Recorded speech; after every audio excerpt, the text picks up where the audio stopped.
Howdy once again, gamers, and welcome back to the couch, where you and I will sit down and watch an analog horror together, because watching an analog horror is easier when you're with friends. I have a pipe wrench, because we're going to be fucking some things up today. I mean, y'all read the title. Today we're covering a classic. One I realized I've never watched. I mean, I've watched like the first 6 episodes, and then I stopped. So, we're watching Midwest Angelica today, people. This is one of the good ones, and I'm so excited. That's it. That's the whole intro. Let's go to the Midwest. Ugh. Video 1, Midwest Angelica. The tape that was discovered at the Oklahoma Cherokee site. It is believed that the footage, which depicts an advertisement on KMTV Channel 3, was recorded sometime between October 31st of 1991 and January 1st of 1992. The product depicted in the advertisement, a film titled Midwest Angelica, has yet to be recovered. Call now.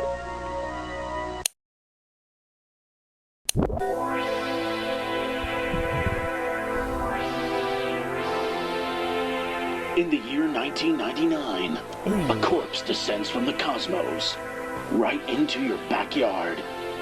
The ultimate in science fiction. An alien thriller. A threat unlike any other. This is Your the Mom. Midwest Angelica. God, what a good fucking teaser.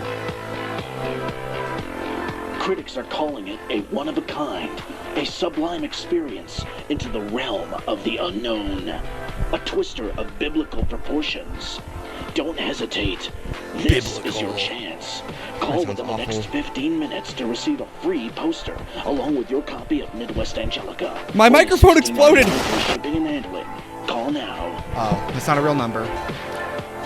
Any kids out there who don't know, if you see a telephone number with 555, it's a fake number automatically. Real quick, I just realized there was a message at the end of that. MT, something TV, Channel 3, something for Douglas and Washington County. 11 p.m. Can't really read the other words, but that's all we got. Next video. Video 2, Home. It is believed that the tape was created from some time between April and July of 1999. However, the tape depicts footage originated as early back as 1985. It is thought that the tape was used internally at home and NASA for assessment of its circumstances surrounding AZ-001. The tape was discovered within the Grand Forks Technical College rubble. FBI, federal law provides severe and civil criminal penalties for the unauthorized reproduction, distribution, or exhibition of copyrighted motion pictures, videotapes, or video discs. All property of the Division of Heavenly Operations and Material Examinations are to remain within the designated home facilities. Unauthorized possession may result in a fine up to $250,000 and a maximum penalty of 5 years in prison. Damn, son. That's 1999 money. That's like $500,000. No, I'm probably way off. Let's watch it.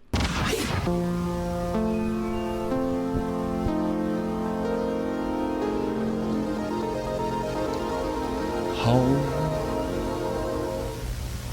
Such good logos. The following presentation is property of Home and is not to be distributed. June 1989.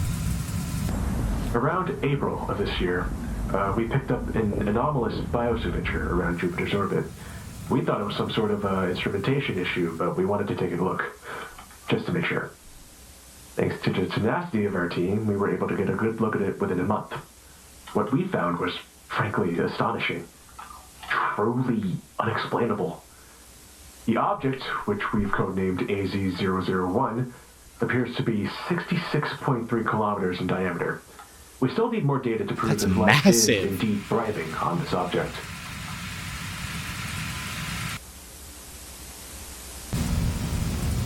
God, the animation work in We've this determined is that amazing. AZ-001 is in fact harboring life. This discovery could change the foundation of science as we know it. I did know that. Harboring might not be the correct word to use here, no. We believe AZ-001 itself is alive. Or at least was alive.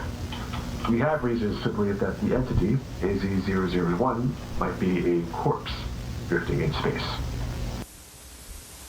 All biosignature scans taken between June and September of 1989. March 1987. AZ-001's trajectory has been calculated. Based on our calculations, we believe that it will reach the vicinity of Earth's orbit by the year 1999. Due to the implications of AZ-001's existence, NASA has made the decision to form a group, known as the Division of Heavenly Operation and Material Examination. What a or cool-ass simply known as company HOPE. name. This group will study AZ-001's composition, trajectory, and will hopefully make contact with the object in 1999. It's also designated to hide the existence of AZ-001 from the public. I have been chosen as one of the lead positions in HOPE. Just like the government. Hide everything. Dr. Lucas Michaels went missing in 1989. His currently whereabouts are unknown. August 1995. I am a year old. My name is Dr. Ray O'Connor, and I am head of psychological contamination research here at home. In the past few years, we have made incredible discoveries regarding AZ-001. It's almost strange to say this, but the object seems to be emanating massive, detectable brainwaves. We have detected the presence of delta waves here at home, HQ, which are the same sort of waves generated during deep sleep in humans. How do they measure that? We are currently in the process of attempting Earth to to decode space? these waves to gather more information regarding AZ-001 and its potential effects. How do you scan brains? Like, home psychological research became critical in understanding the nature of AZ-001. No, I'll save my thoughts to the end. January 1999. On January 1st, 1999, at 9:32 p.m., AZ-001 entered HEO. Oh, like passing in front of the moon. Like, people would see that, right? Like, people have telescopes. But who's gonna believe? January 13th, 1999, at 3:23 a.m., AZ-001 entered Leo. Close-up photos were taken. Oh, high Earth orbit, low Earth orbit. Got it.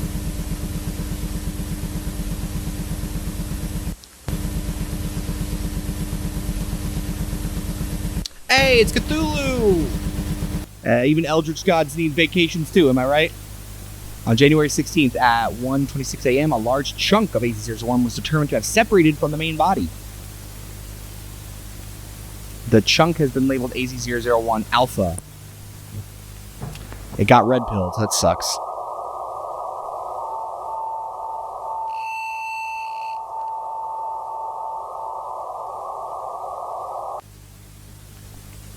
Unusual radio propagation detected. Propagation? Unlikely to be caused by a sporadic E?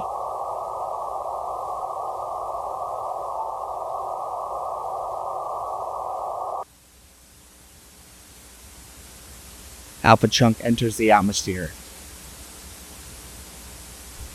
This is how Andrew Tate came into the world. Ugh.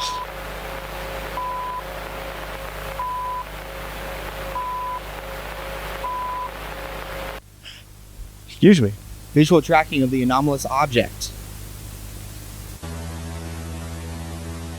Where are you going? Is that Nebraska? Because that's where the home headquarters is. Object touchdown confirmed at 3:52 a.m. by multiple locals. Object determined to have landed at the coordinates. Blah. Classified footage. Footage property of home clearance level 1A. Recording begins at 5:45 a.m. 1/16/1999. Home.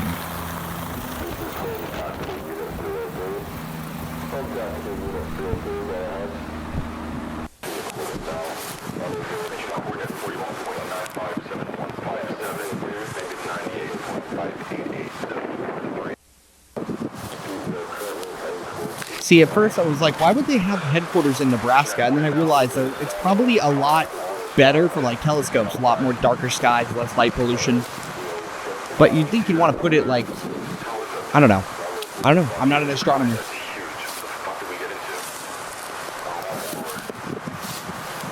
I guess more secluded too, for like a secret division of the government. No, they would never guess Nebraska. That's a lot of...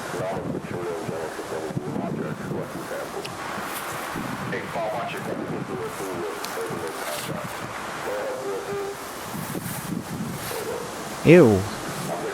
It's like a growth octopus thing. Like, I've seen this video before. This one I'm very familiar with, so nothing's like shocking me. But past this video, there's not much I know.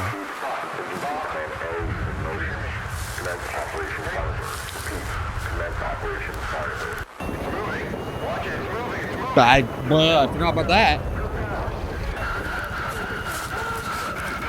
That thing was huge.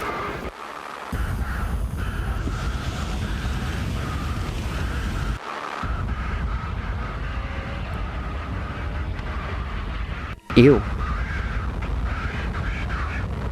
Always reminds me of Marshmallow, like the DJ guy. Here comes. Here comes. I am Milty Man. It's like iconic at this point. Just to be melted inside your own suit. What a way to go. End of tape.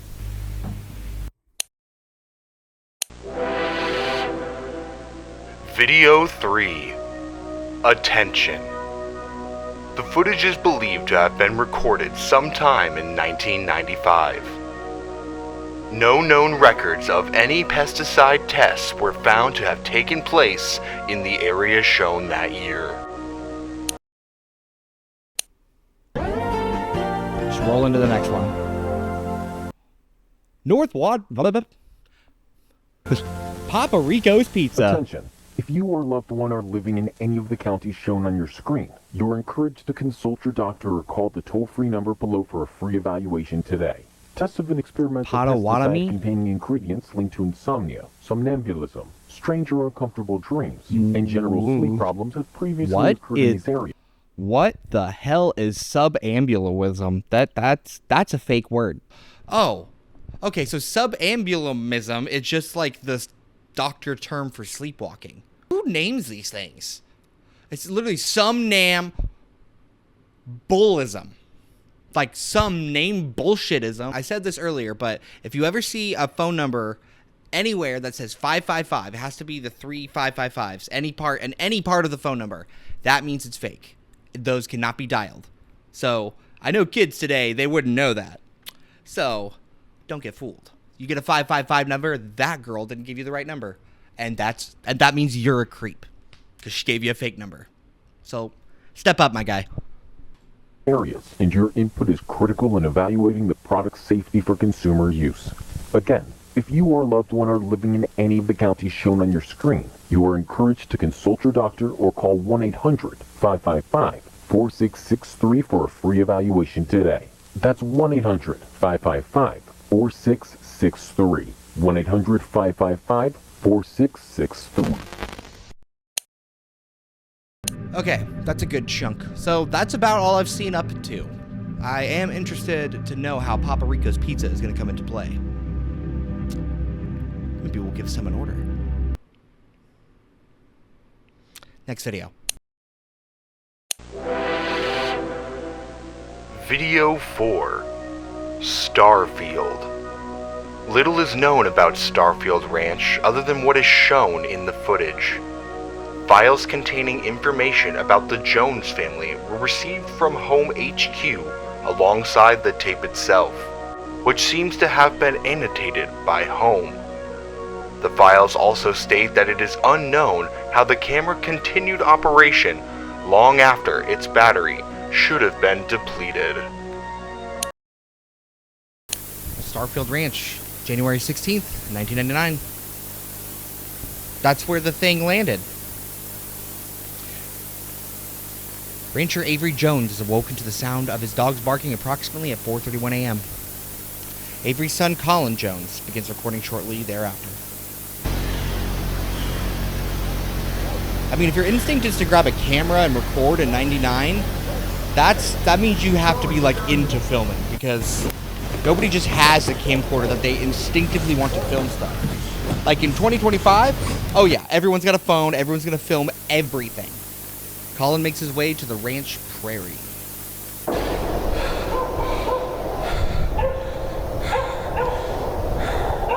Dad? Colin, grab Max. I'm going to get the rifle. What happened to Rocky? I like how that's just his friend, and it's like supposed to be his dad. That's literally like a guy in his 20s. That's fine. Do what you can.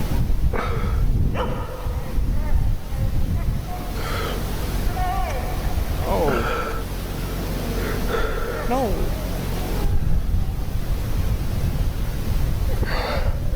This is why I have the pipe wrench for protection. I don't know what I'm getting into. Is that blood? What was that? No. What was that? Is that the dog? Or is that the head crab? I'm going to call that little... Because that's obviously one of those growth thingies. And they look like kind of like head crabs from Half-Life. Several minutes of footage are too degraded to view. Only a select few frames are discernible. Ew. Oh, that's a deer. Mega deer. No, that's the dog. Well, they're clearly animals getting infected. Gunshots are audible. Yes, they are. Sorry, I'm being sassy because I've seen this before.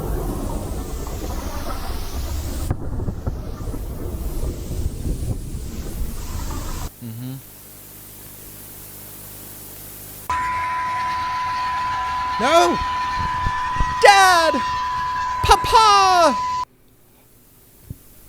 Your husband, Dick, Avery Jones, is assimilated. Avery Jones.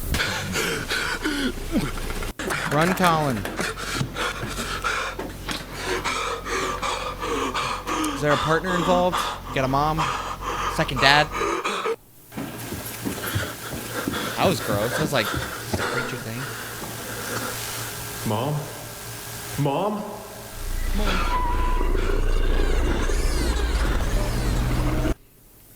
Dang, you got their Infection. Dude, you've been running a long time.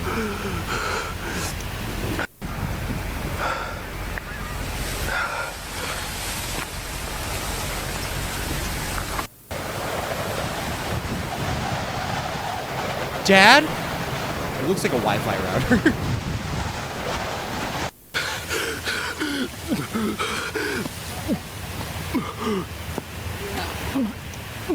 Well, at least you're by the septic tank. Bless you.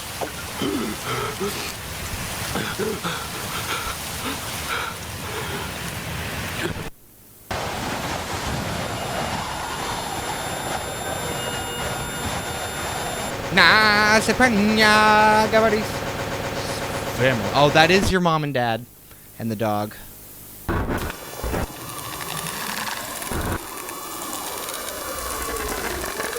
Was this The Last of Us all of a sudden? It's a month later? I'd never noticed that. Okay, real quick. So the one thing of note, that camera was rolling for like a month straight. The landscape is like Mushroom Town, like Spore Town or whatever. How's the camera battery still operating? Okay, do you manipulate like power, energy? Next video. Video 5. Starkill. The tape was discovered inside a barricaded examination room in the abandoned Red Oaks Veterinary Clinic. Despite its alleged nature, The contagion shown in the video has yet to be discovered in any form. Classified material. Material property of the home. Xenobiology Research Group. Clearance level 3 required. Updates on the Xenobiology Research Group study of the contagion discovered in January 16th, 99. Samples of the contagion infected into a lot of stuff. Samples of the contagion infected into Odicolus virginis anus. That's the most ridiculous. Okay. And Canis latrans, which I know that's probably dog. And then I kind of want to know what those are. A deer. I would guess it's a deer. Yeah, deer and dogs. Specimens continue to include minimal to no mutations. They're probably going to explain it. However, recent experimentation with specimens of Alumum cepa have uncovered...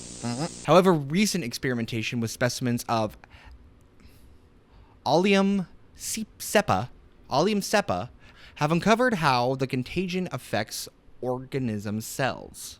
Just a bunch of stuff.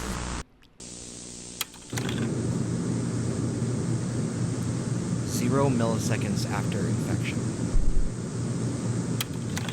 100 milliseconds after infection. 200 milliseconds after infection. So it just mutates you immediately. That's less than a second.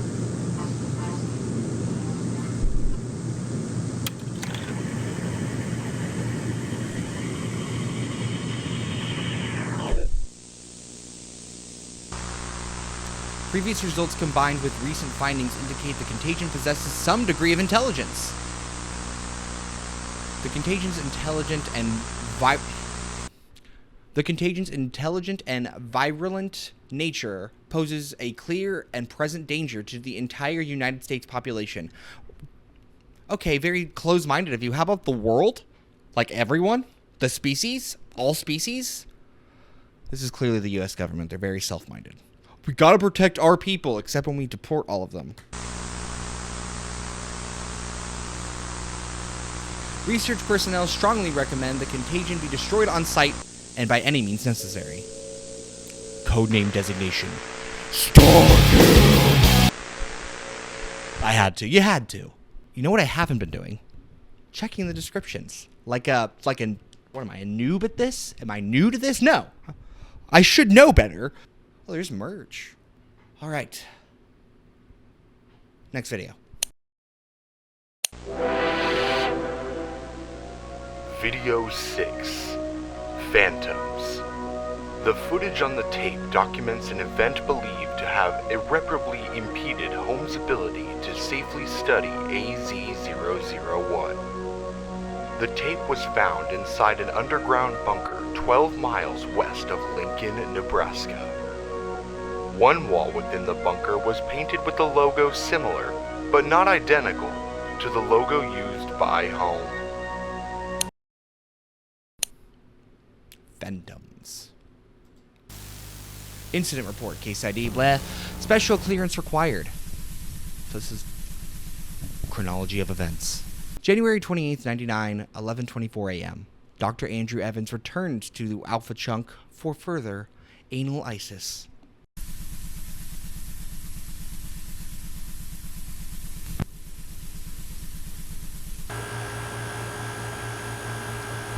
God, this series is so cool. I'm gonna call it cozy. And I'm gonna get jump scared. Official audio recorded. Same day. Reaching coordinate point 1, over.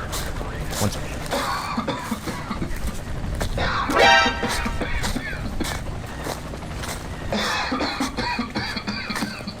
You okay? I'm gonna tell you right now, he's not. Like, you have a character coughing, he's already infected. Like, he's coughing. Anybody that coughs in any degree, in any horror thing, is like, okay, well, they're gonna die or become possessed. Just for sample collection. On it. Marking area, over.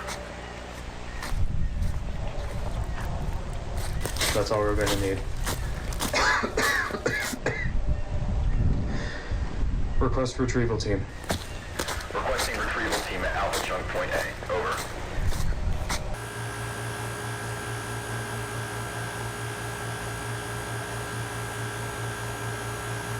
Alpha Chunk.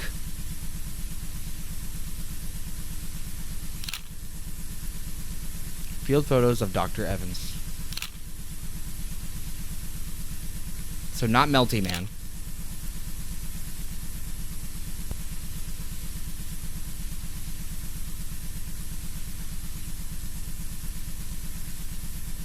Same day, Dr. Evans returns to psychological containment lab at home HKU.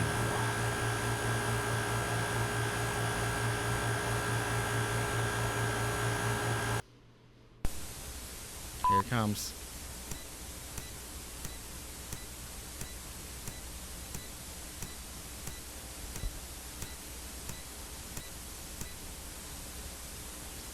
Dr. Evans places the retrieved samples of AZ-001 in storage.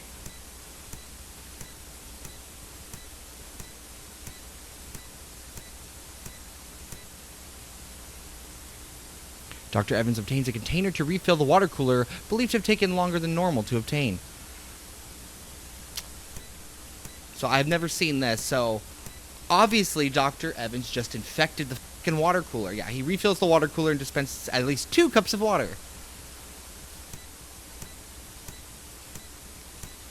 Here we go. Yeah, that's exactly what he did. He took sample, put it in the water, now he's going to give it to Dr. O'Connor. Dialogue between Dr. Evans and Dr. O'Connor. Hey, I brought you some water. Thought you might have wanted a cup. Thanks, Andrew. Were you able to get the results you wanted? Fortunately, much of the alpha chunk was too necrotic to really get any disease and sample from it. We'll likely have to find some alpha chunk connected to the main body of AZ-001. Sorry to hear that. I think I might be able to get you the new data you want once you figure it out. So I'll have to get back to you tomorrow on that. That's alright. We can discuss more about it tomorrow after the meeting.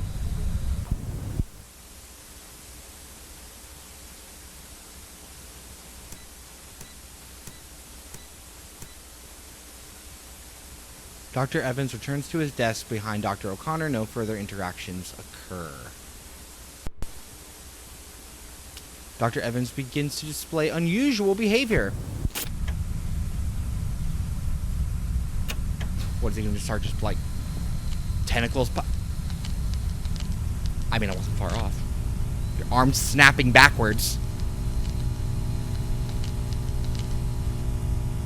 You could have just turned around, man.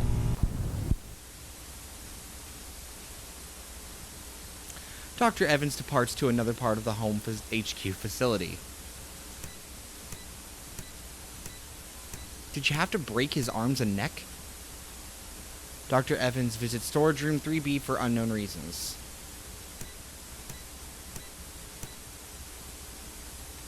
Evans? Wait, who are you? Home HQ is put under lockdown following gunshots in the building. This all happens in like 2 hours. Oh, I was right. He is just going to mutate in front of everybody.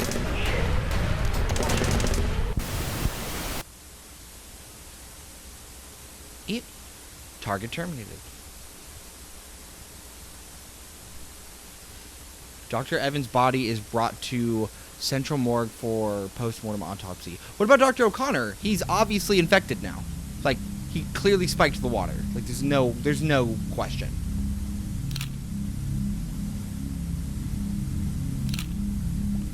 Well, that can't be good. This is what happens when you vape. I'm kidding. Report conclusions. Dr. Evans' death is ruled as an assassination by a third party, though much remains unknown at this time. Dr. O'Connor has apparently disappeared following the incident, as been unable to be reached for comment. Additionally, a follow-up investigation found that one of the vials of AZ-001 was missing after the incident, the one that's in the water cooler, and is now in Dr. O'Connor, and now he's missing. Real quick, just to kind of set where we are. Dr. Evans and Dr. O'Connor are main characters. I think there's also Dr. Lucas. Dr. Evans, he's dead. He's gone. He turned into an alien monster. He went to the storage unit, refilled the water cooler, and it said he took longer than normal. He obviously put the other sample in the water cooler and gave it to Dr. O'Connor. And now Dr. O'Connor is infected. And this thing is intelligent. So I don't know why it mutated Dr. Evans like right there. Maybe that was the point. To get like Dr. O'Connor to disappear. But if this thing's intelligent and it didn't mutate Dr. O'Connor right away, how is he going to be used? He's going to be used to spread farther. Next video. Video 7. Bulletin. The broadcast shown was believed to have aired sometime during the week of January 25th, 1999. The tape was found alongside another cassette in the collapsed remains of a house in Stewart, Nebraska.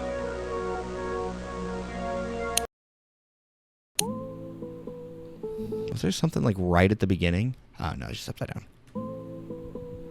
Public access cable 17 program schedule.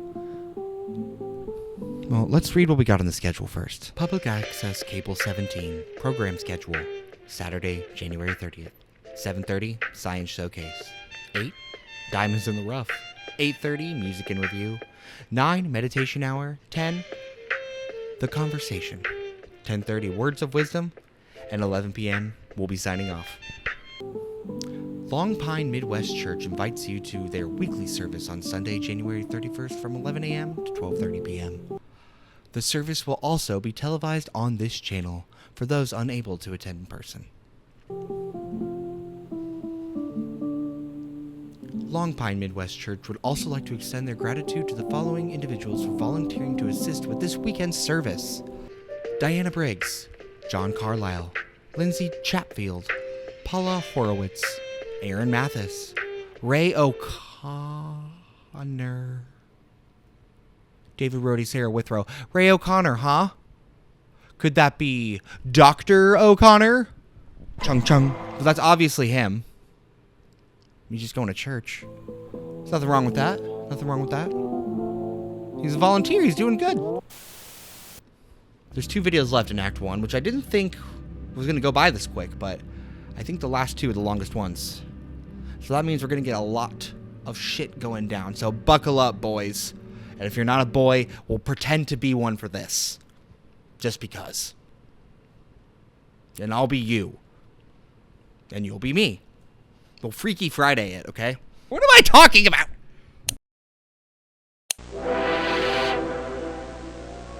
Video 8. Azazel. The tape is the second of 2 cassettes found in the collapsed remains of a house in Stewart, Nebraska. Most buildings in Longpine ruins were found to be destroyed, with a large crater discovered near the site of the former church building. The circumstances surrounding the crater's formation are currently under investigation.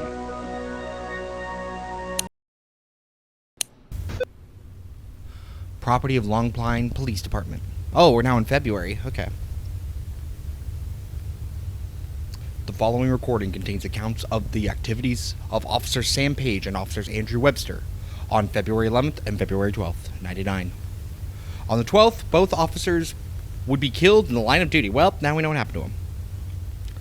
Video evidence and testimony are compiled for ease of access in determining the causes of death.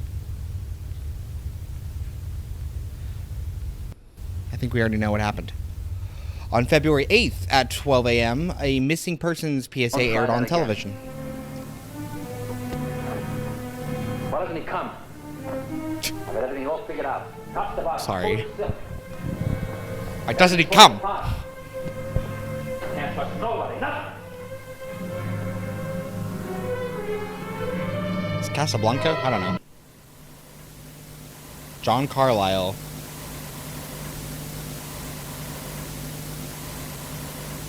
You could have used better pictures. Aaron Mathis.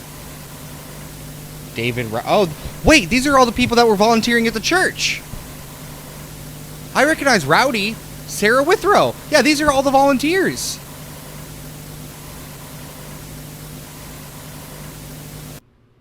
But no O'Connor. The missing persons have yet to be located. Where's O'Connor? At 9:35 p.m. on February 11th, the Longpine Police Department Dispatches Center receives a 911 call from an unknown person. Or an unknown caller ID. Please state your emergency. I'm at 876 Pine Lane in Longpine, right next to the church. And I can't really say for certain, but there's some kind of sacrifice going on. Yeah. Okay, we'll be right there. Could you elaborate, please? Yeah, it's a human sacrifice.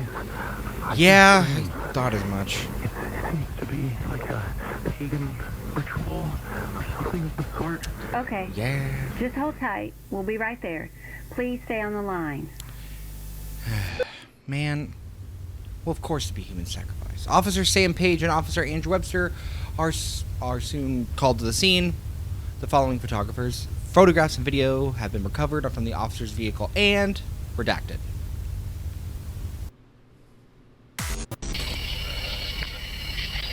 Hot Cam 3.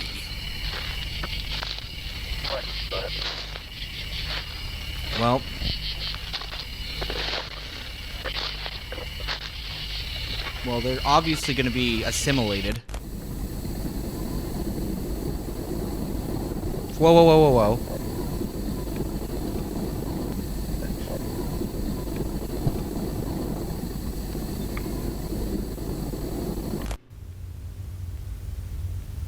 The following photographs were taken by Officer Andrew Webster. Okay.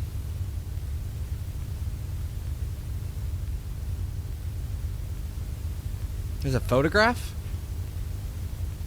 A gift of the blood of the angel, phantom in its appearance, but insides churn with flesh and blood of the stars. The blessed walk in silence, blissfully closer to his sacred realm. Ascend beyond mortals. We have become apostles of Azazel. AZ001, Azazel? Fuck, man, I already know. Hang on. I'll tell you what I'm thinking here in a sec. Altar. An offering of souls to the body of the fallen. Reconstruction of God's realm. Infinite in its cycle of life. Death but a moment of passing time. His infinity incarnate. It's very beautifully written, I gotta say. Okay, real quick. So they can't say they're prophets of Azazel without addressing AZ001. Why would they pick AZ? Who picked AZ as the acronym? Did they already know what this thing was? Did somebody already know? It leads to be that there is a bad guy working at home. There's bad guys just working at home. Fedora Man stands in tunnel. This is the last known appearance of Officer Sam Page. Oh, that was the officer. Looked more like a detective. That hat screams noir detective. Page's body has yet to be recovered. Investigation is ongoing.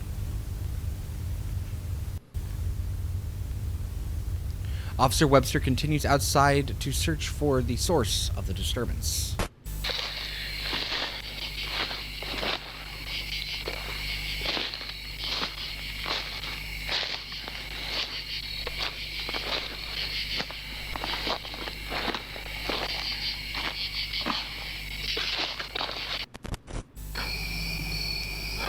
What in the fuck is that? My words exactly. Following photographs were taken of the object. Ew. That's gross. Wait. Are those bodies? That explains the sensor bars. I think I figured out what happened to the volunteers.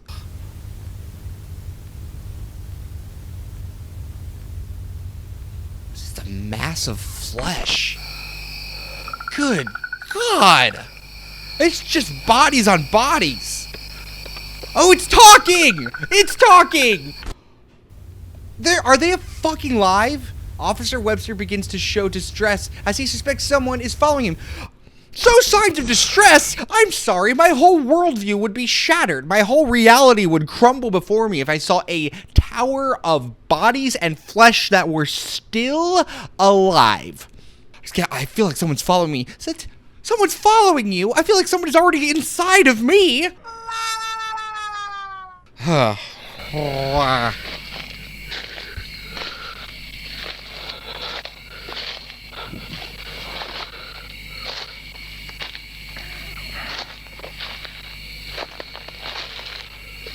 You should be more panicked.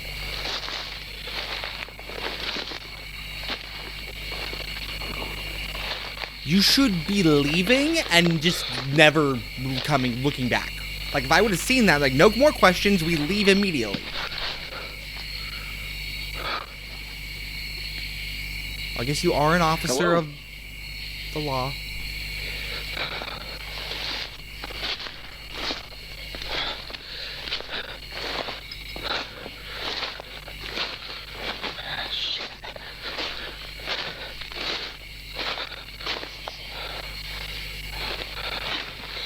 Well,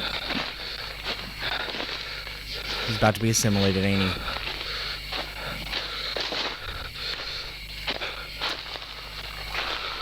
Well, Officer Webster, it was nice knowing you.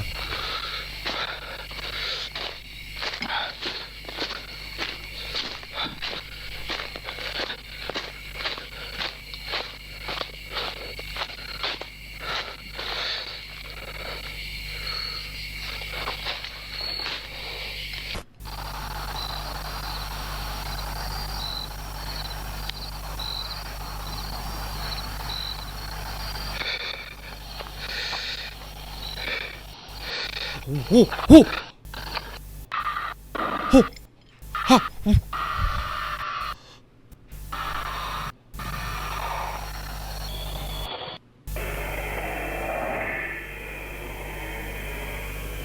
Did they turn into a giant?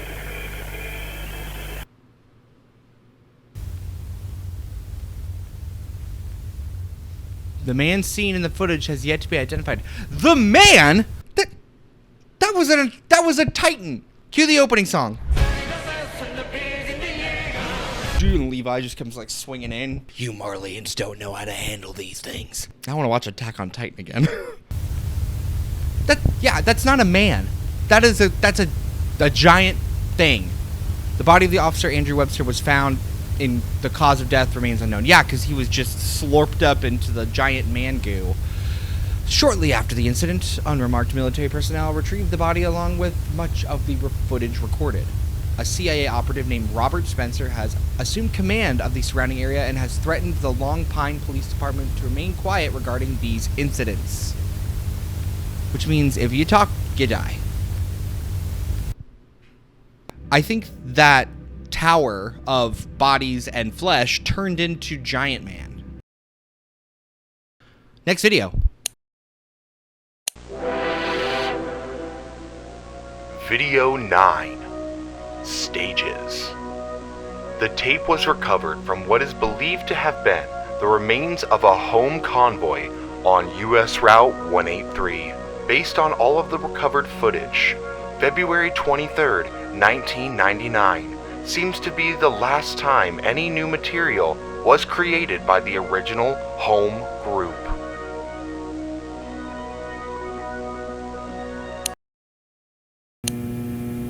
Classified material. Material property is property of home. Xenobiology Research Group.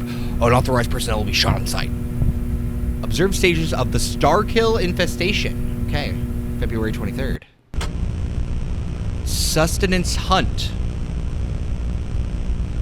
Okay. Body Starkill begins to absorb the most available biomass to sustain itself for all subsequent stages. Intelligent accumulation. Oh, so it takes the intelligence of what it absorbs. The Starkill searches for and targets the most intelligent species available for assimilation. Self-replication. The Starkill is able to form enough biomass to manufacture novel entities to form itself using biomass structural hubs. The hubs include altars, which produce smaller Starkill lifeforms, and temples, which produce larger lifeforms. Okay.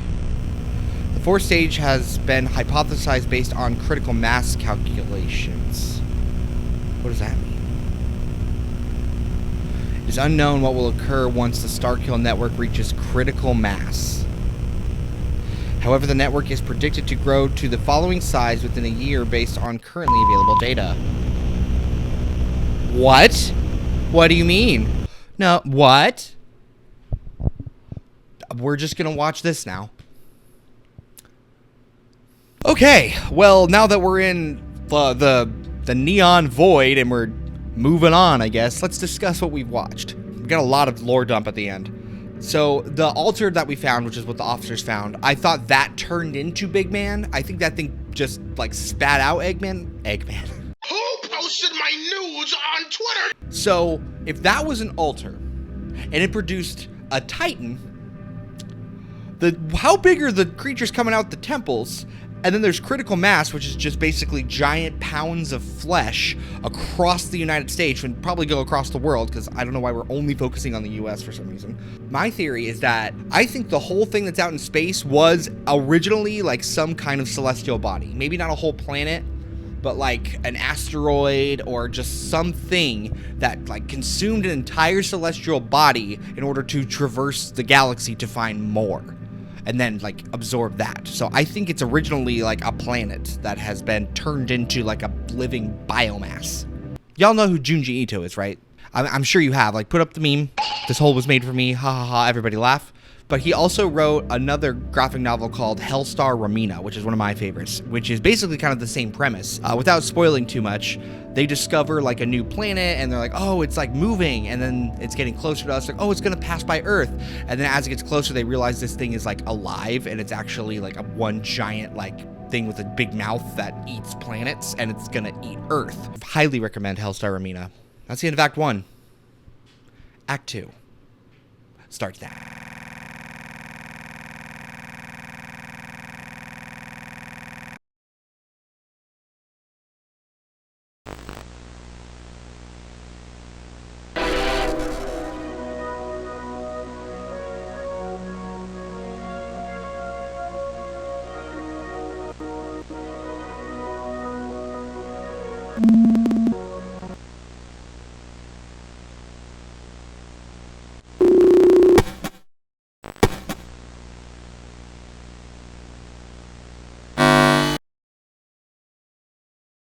We are now moving on to the next section called Interlude, which this is not the beginning of Act 2, it is in between that, given thus the name Interlude, or intermission, or inter anything, which means a transition point, a space between.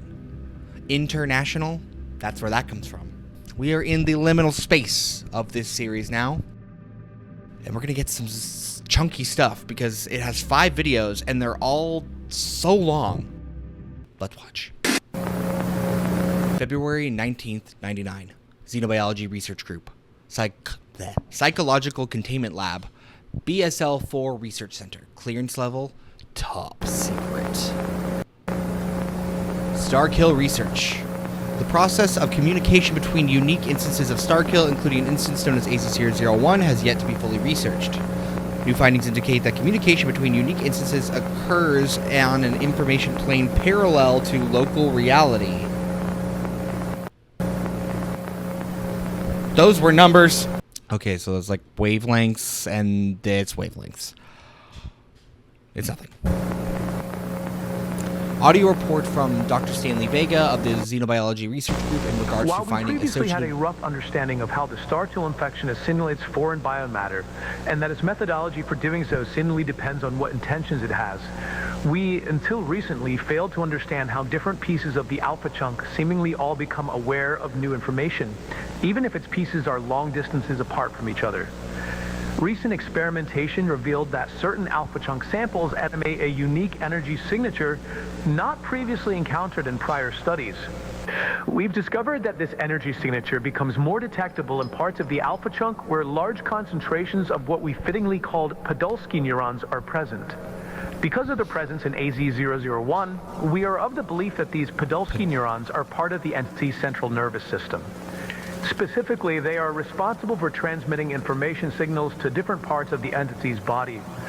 The observation that different pieces of the alpha chunk all become aware of the same information simultaneously, despite their masses not being physically connected, leads us to believe that Podolsky neuron signals operate... Akashic? That's what I was gonna... That was gonna be my theory, because they're talking about, like, how do they communicate over such long distances? How do they get information? I was like, oh, it's got to be like the Akashic records or like the ethereal plane, and that's freaking what it says, Akashic.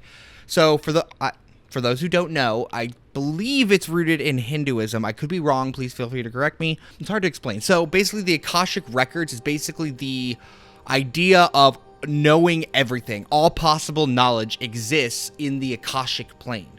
Like, it is the dimension of energy and the dimension of knowledge. Basically, it is the plane at which, like, the universe operates, and it is like all-knowing knowledge. Like, if you can tap into that plane, it basically means you can ascend, because you now know everything possible in the world. Like, you have the answers to everything. It contains every bit of information that ever existed. So they're saying that they communicate across this plane because it makes sense. It's like this all-powerful, like, knowledge base. Apparently they can measure it, but let's keep going. On a principle similar to quantum entanglement. That too. Like, string theory, everything's connected. Long-range network of neurons have been dubbed the Akashic plane. Hell yeah!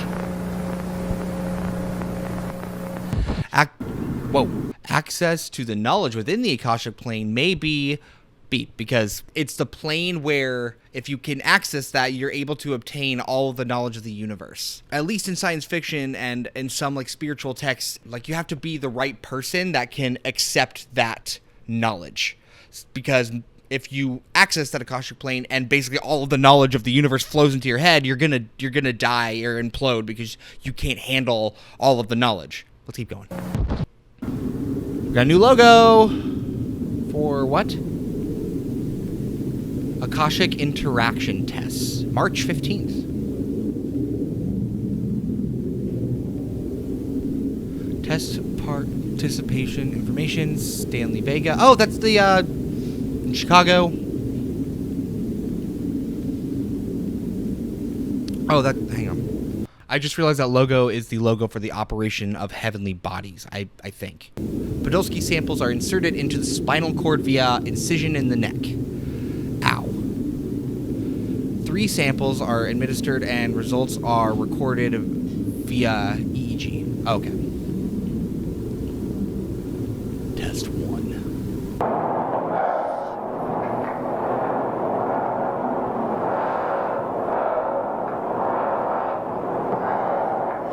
Got dry mouth. When you get all of the knowledge of the universe, you will get dry mouth, so make sure you drink water.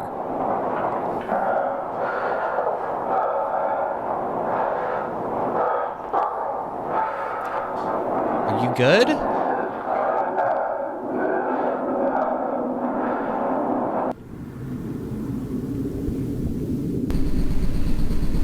I'm curious about this.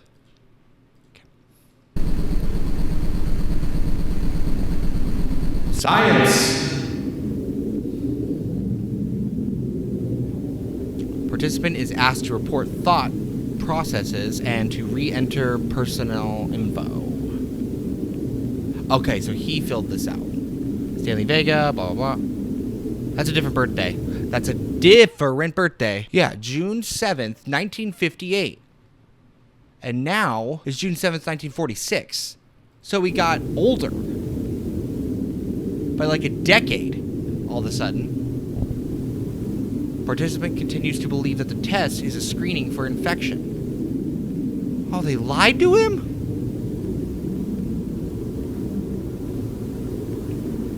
Test 2.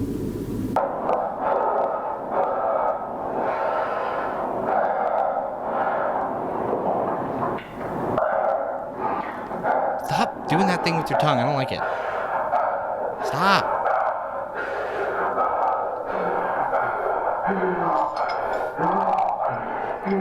Stop.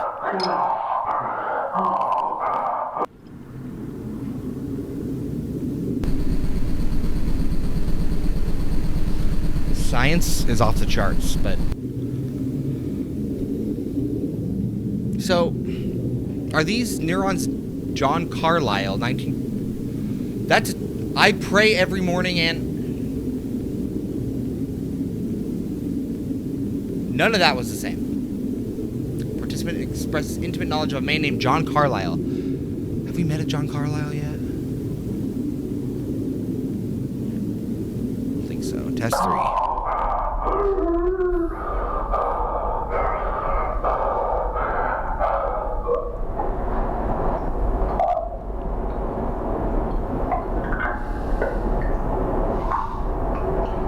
This is deeply making me very uncomfortable.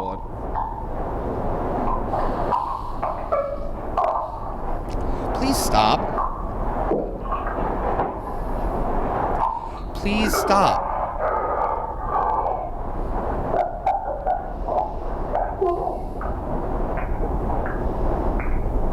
Ew, stop!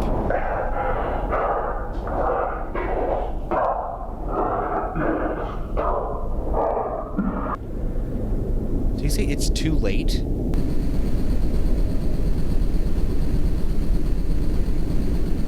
That doesn't make sense.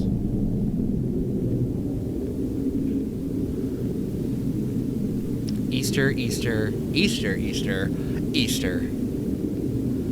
I think something's going to happen on Easter. Participants' vocabulary is limited to the word Easter. Okay. Akashic interference prototype extracts data from Akashic plane, requires Podolsky cluster for data quality. Okay. Oh, that explains the description being coded the word knowledge, because it explains that the Akashic plane's a thing. So the Podolsky neurons are like specific neurons in this entity that can, and these neurons have the ability to access that plane. And so that's how it's able to transfer information from piece to piece. So that makes me think, once they injected him with those, they basically gave him neurons of another piece of the thing, of the entity. That's probably, John Carlyle's probably been assimilated into the mass. I'm sure Editing Nick will put up if we have met a John Carlyle before. Editing Nick, please let us know. It's 1 a.m. I'm not doing that. I'm so tired and I want to have this done. I'm not doing that. I either look really cool or like a giant asshole. Verdict, asshole. I hope it's the former. It's not. It's probably not. Yeah, you know it's not. Fuck you. Well, fuck you too then. I'm tired. I'm doing this for you, motherfucker. I'm sorry. You're me. I know. But wait, if you're me, then who's driving the car?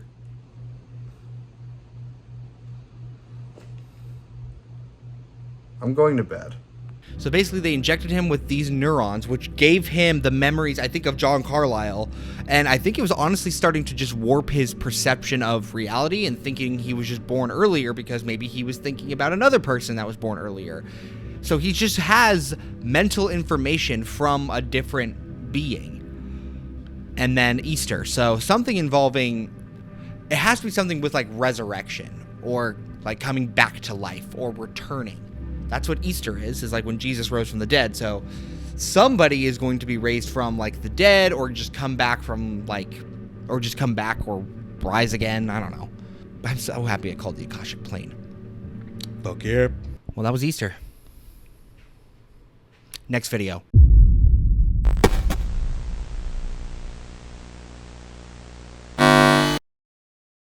We had the first descriptor of knowledge.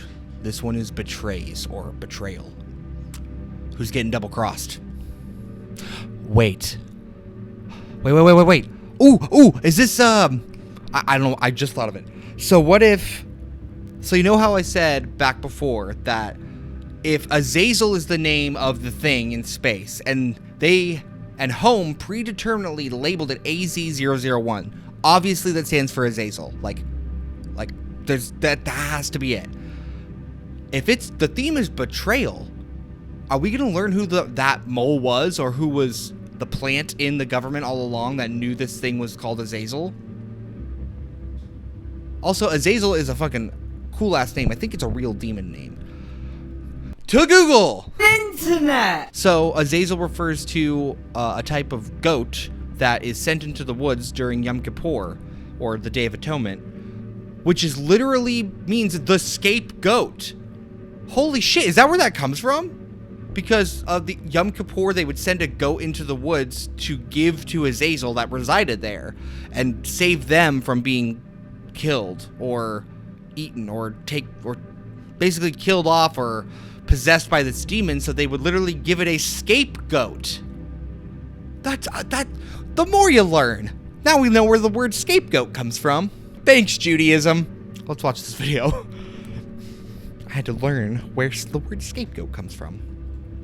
Let's ride. Babylon Project.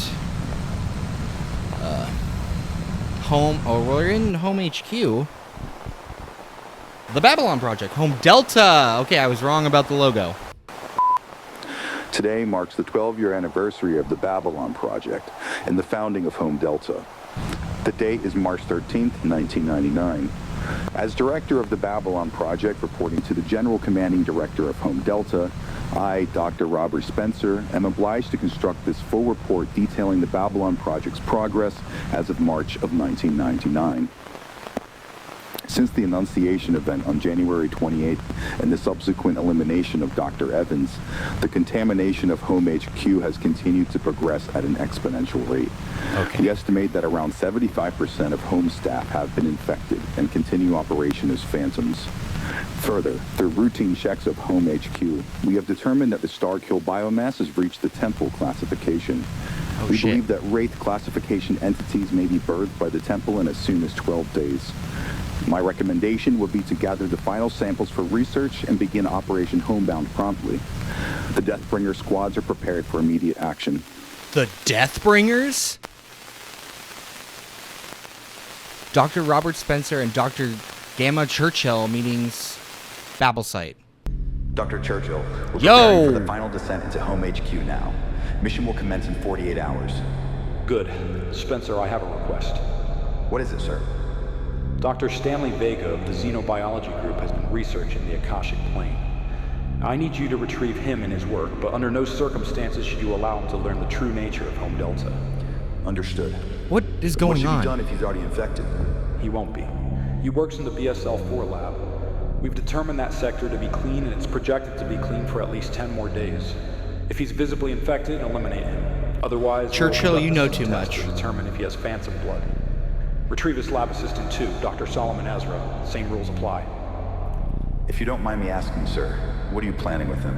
Why does your office have so many demon circles? Nothing to do with your job. This is for your own good, Spencer. The most I can tell you is that it involves research into the Akashic plane. Speaking of which, have you retrieved the new info on Lucas Michaels? Yes, I have. It's in the data room. I think you'll be interested in our findings. We're not sure what to make of it yet. Good. I'm looking forward to it. When you return, we'll run the SIN test at Nazareth site and continue operations as planned. Nazareth? Understood. And for Operation Homebound? It will commence April 4th. Easter! Is that Easter? Delta Squad infiltrates Home HQ. And also, Deathbringer Squad? Fucking kick-ass name. Churchill, do you read? We are the Deathbringers, here to eliminate Starkill. Fuck. Team, follow Officer Rico to the temple for final sample collection. Charlie team, follow me to BSL lab for hostage retrieval. Okay, so there's like a secret organization within the secret organization, which is Home Delta. And Churchill knows what's going on. There's way more going on than what we're aware of. Proceed with sample collection. Avoid direct Officer contact Rico. with Starkill. This is so fucking cool. Bull slab. Big stupid lab. Dr. Vega, we've identified a potential risk in the BSL labs, required to be taken to the quarantine zone for a mandatory screening for infection. I understand that it's protocol, but this is the highest safety level lab at home, and there shouldn't be any risk of cross-contamination in the last 2 months. Regardless, we still have to take you to quarantine.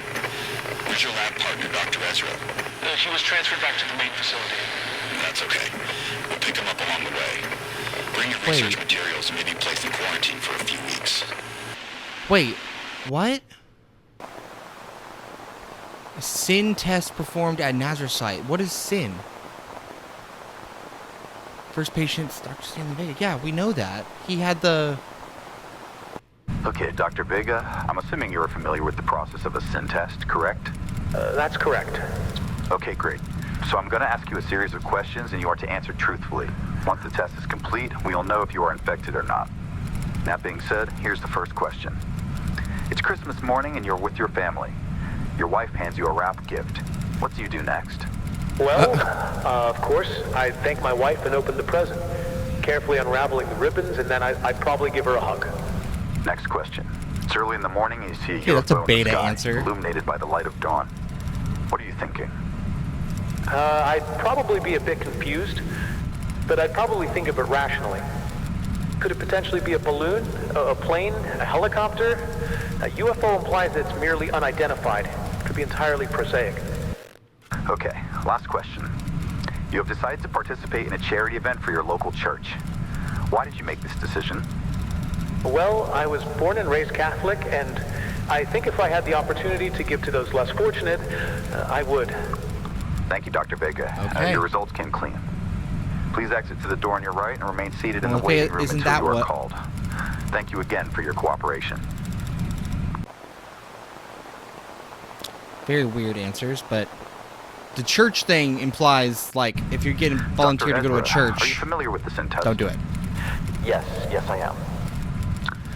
All right. As you know, I'm going to be asking you a series of questions. Answer them truthfully. At the end, we will be able to determine if you are infected or not. Let's begin. First question. You work at a competitive company. The promotion comes down to either you or your coworker. Why do they get What do different you questions? do? I would work hard and try to beat him. I would think, why should he be the one to get a promotion? I, of course, would be the one doing the work. He was just lucky.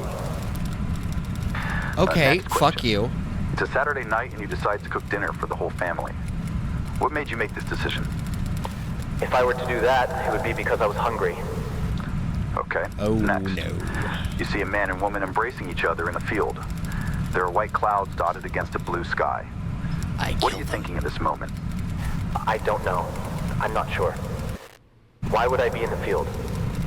But what purpose does it serve? What is the purpose of the sky? Do you go to church, Dr. Ezra? Is this part of the test? Answer the question, Ezra. I do. Okay, let me ask you another question. Do you believe in God? I do. I said I go to church. Very well. Let's say you're poor and don't have any food. You receive bread from a stranger, but it's only enough for one person and your son is on the brink of complete starvation. What do you do next? I would eat the bread, of course. I would be hungry. Any sane person would do the same. Would you say your knowledge of the world is greater than anybody you've met? Yes, I would say that applies to me. Actually, I know it does. Well, there's your What voice. about your There goes your voice. concept of infinity? Can you see it clearly? Yes. Oh no, his voice. It's flanging! The minister's Hurry! fixation agent. Disable the effect! Error. Task cannot be completed. Oh, whoa, whoa, whoa, whoa, whoa, whoa. Error. His eye! Error.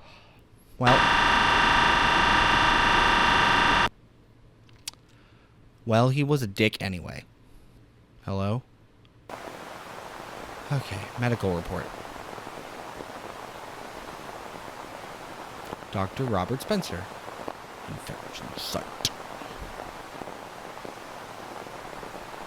Patient in critical condition. Enact preservation protocol immediately. Cryopod recommended. Oh, they put him in stasis? Why? Spencer. What the fuck? I know you can hear me, but I'm afraid you won't be able to respond now.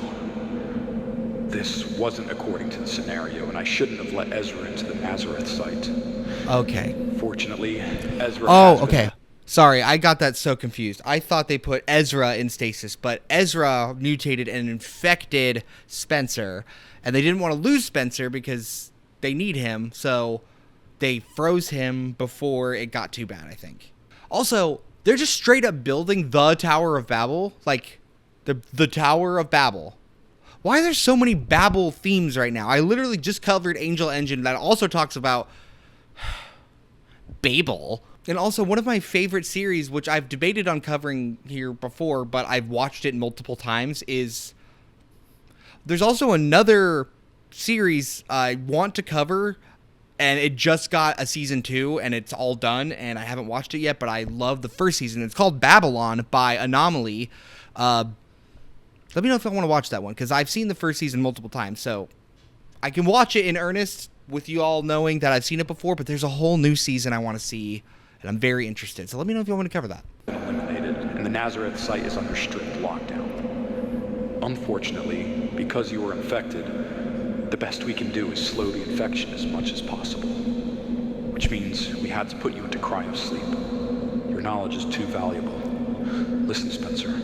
I'm researching something important with the Starkill. A way to perhaps reverse the infection using Starkill samples. It could even grant immortality. It will be done by April 4th. And what do you mean? Humanity will prevail and defeat the Starkill threat.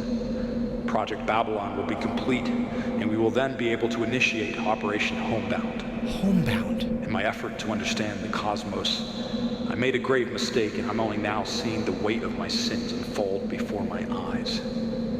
God, please forgive me. Okay, well, that was crazy. Okay, so the one thing I don't understand is Home HQ obviously was infected by Dr. Evans, and the mass that was growing in there has reached temple size, which means if they don't act, there's going to be giant creatures coming out of this thing. So were Dr. Spencer and Dr. Ezra there at Home HQ still? Or were they trapped? Because it said there's phantoms, like it can produce people that like look like the people it absorbed, I guess. I'm not quite sure how that works, but they were confused. They wanted to see whether they were both infected because they were still operating there. Maybe they were trapped. I don't know. That bit's confusing. I don't know where they were exactly, or if they were like in a different part of Home HQ. And obviously, Gamma Churchill is up to something. He knows something's going on. And whatever Project Homebound is, most of the staff of Home HQ does not know about it, or Project Babylon. Next video.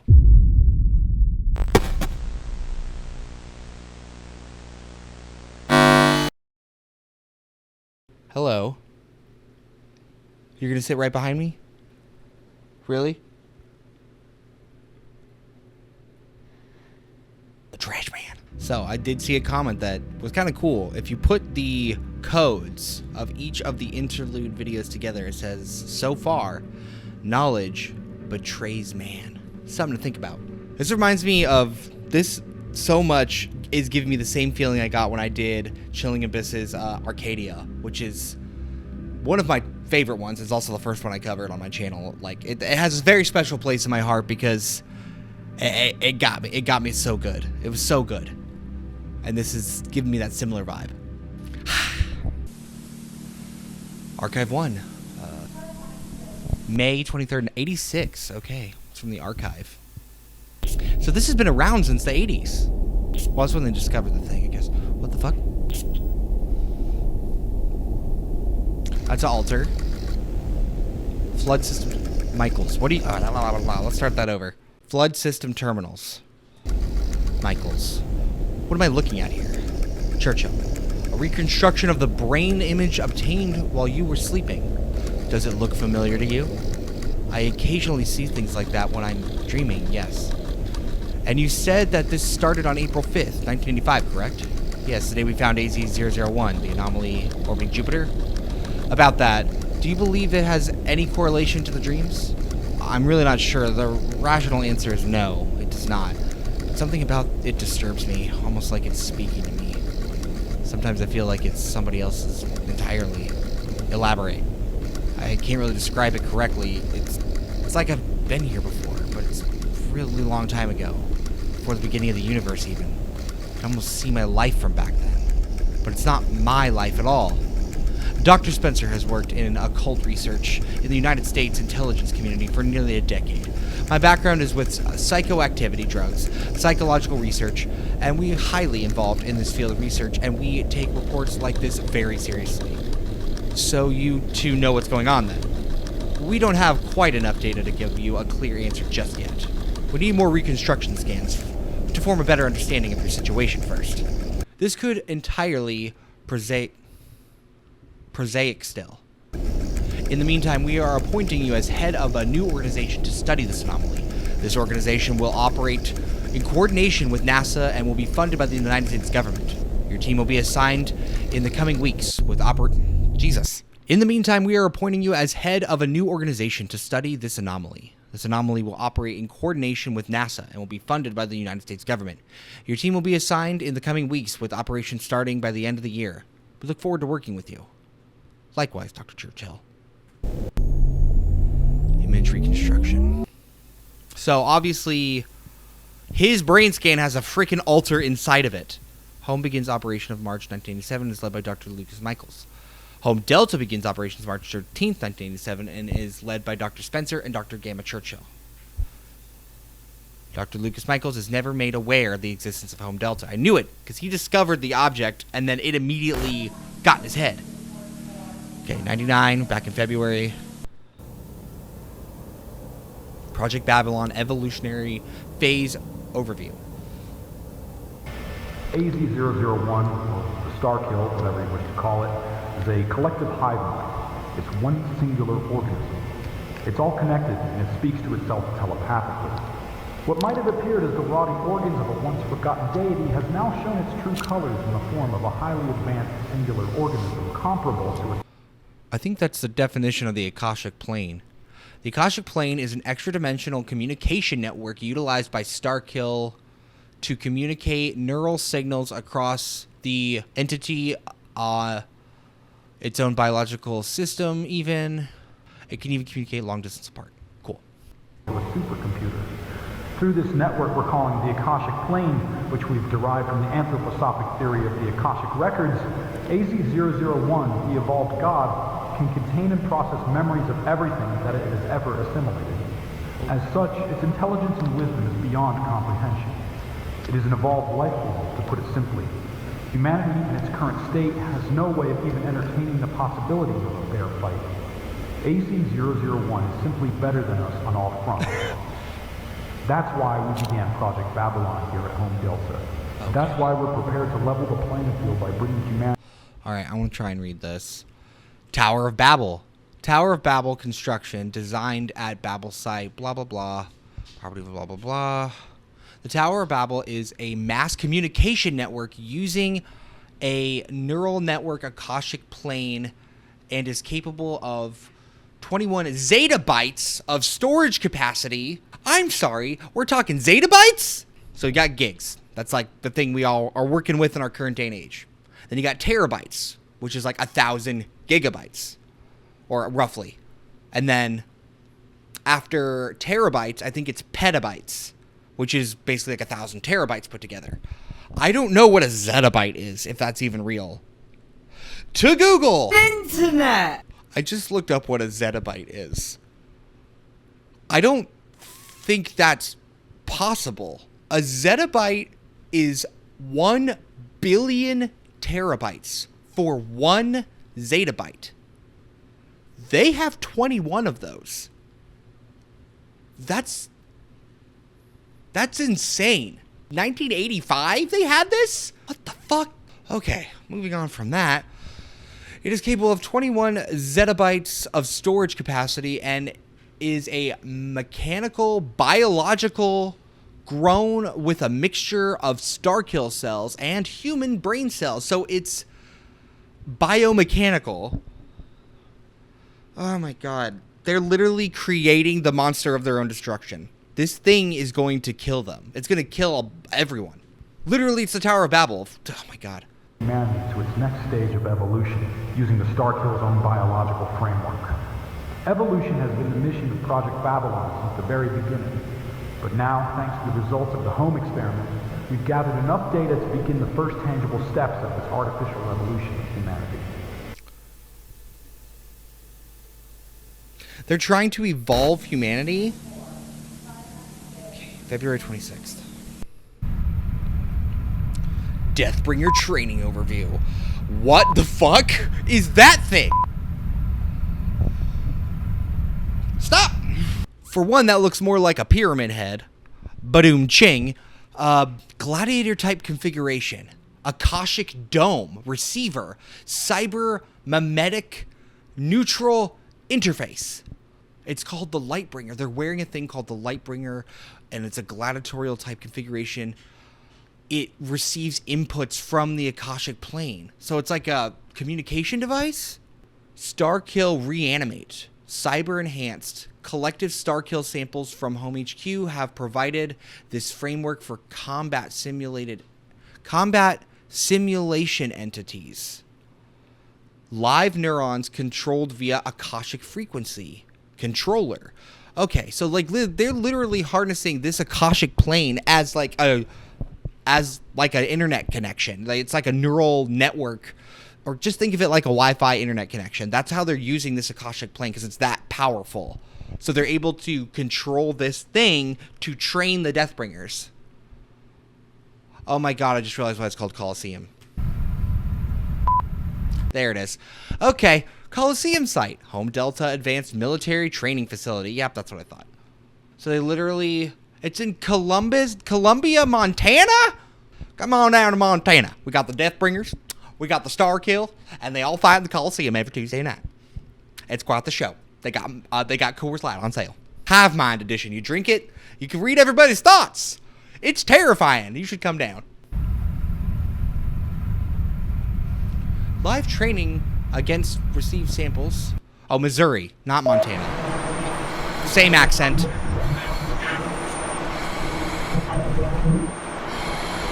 Okay, so this is them testing that gladiator type communication device, I guess. And they're fighting the reanimated cyborg blobs. Oh, there it is. This is where the tutorial would pop up and say, push X to ready your weapon. And press F for flashlight. Oh, press shift to run! Press shift to run!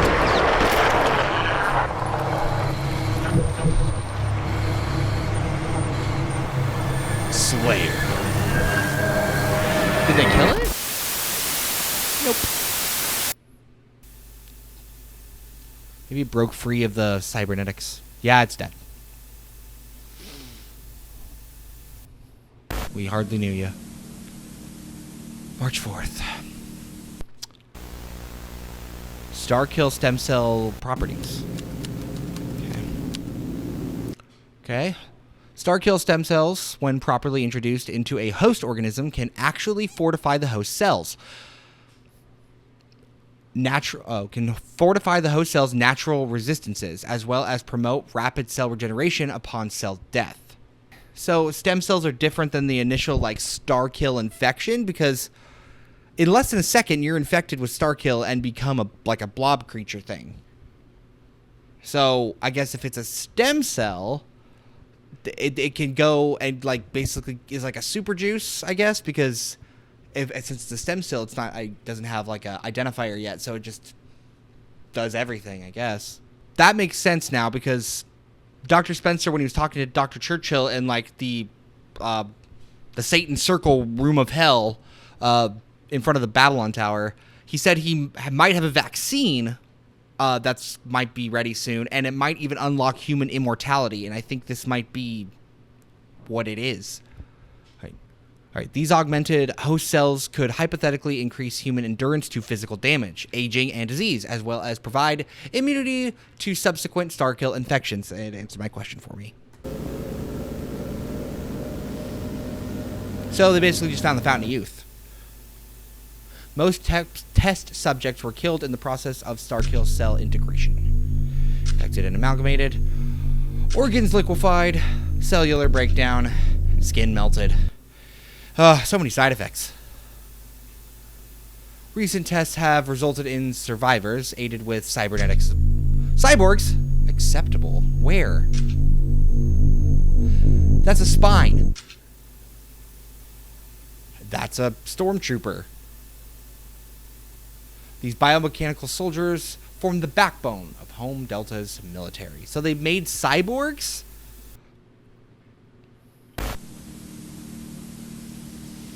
Alright, March 22nd. 21st. Oh, it's, what's his name? Crisis. It's me. Yeah. I've given up my rank as Admiral of Home Delta. That title is going to you in preparation of Operation Homebound. You will have control over the Tower of Babel, and you'll be able to control the Deathbringer squads entirely with your mind. The pieces have been in place since the beginning.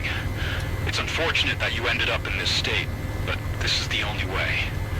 Once I finalize Project Babylon, it's all up to you. This battle is yours to decide. What?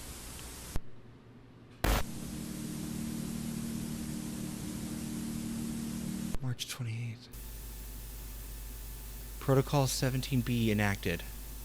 Akashic Plane research at Home HQ contained and secured. There's Vega.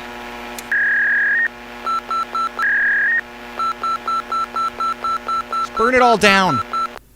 Burn it down! Research on information retrieval from Akashic Plane is still ongoing at Home Delta.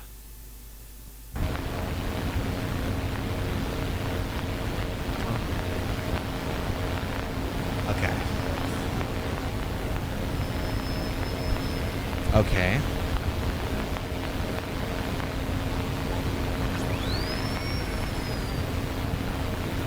Extraction. A complete device is expected soon. Advancements have been made thanks to the tests conducted.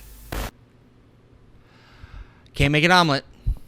Holy shit, that was a lore-heavy episode. Okay. This kind of answers what Home Delta's purpose is. And it's completely unaware to anyone at Home HQ. And Dr. Lucas, whose initial... was the guy that discovered AZ-001 orbiting Jupiter. And I think since he was the first to observe it, it infected his brain because they scanned his brain and his brain map looks like those altar shapes with all those twirlies and stuff. So he can already hear this thing in his dreams. So it's probably only going to get worse from there.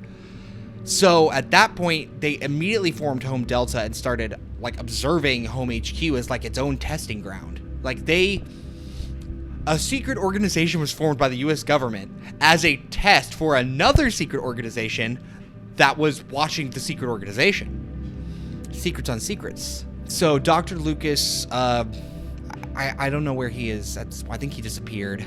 But what it's getting me is that Spencer was tested on and then he was cryo-frozen, but they said it's been determined that he was supposed to lead the Tower of Babel from the get-go. Like, this was the plan.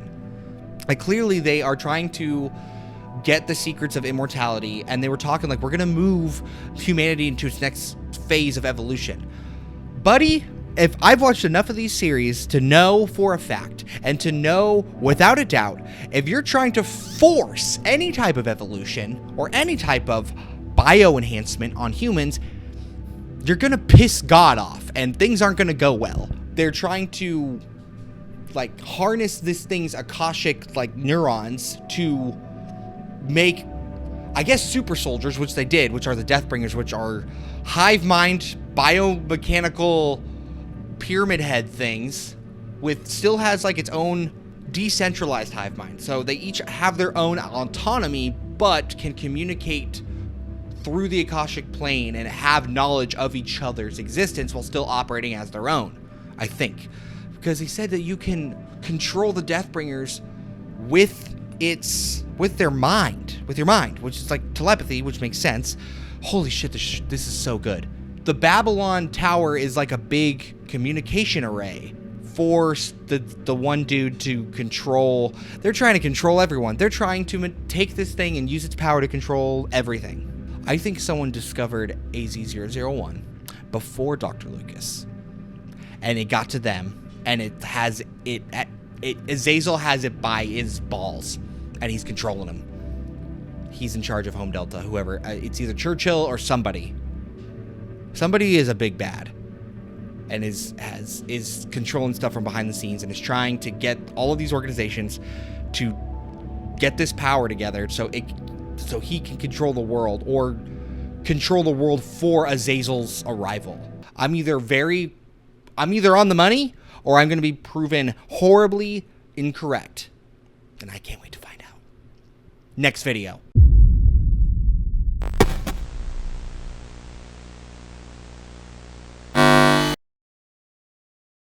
The description of this one translated to ego. So that means knowledge betrays man's ego. That man's own ego will be its own destruction. Could have called that. We're doing it already. Let's go! Pipe wrench. Babylon Project. March 4th. Oh, April 4th. My name is Dr. Gamma Churchill.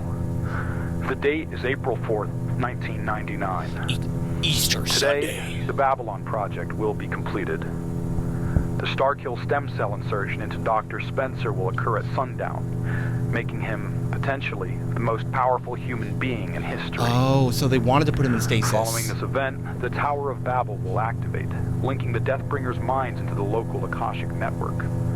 Spencer will then have telepathic control over the highly trained and near-immortal Deathbringer militia. Near-immortal? Finally, Operation Homebound will commence at midnight, bringing a bitter end to the Starkill's assault on humanity. I have absolute faith in humanity's victory. Okay. Project Babylon Catalyst Initiation. Okay. We're gonna activate the big needle. Or the big antenna thingy. Is the tower like a giant needle? Is that what it is?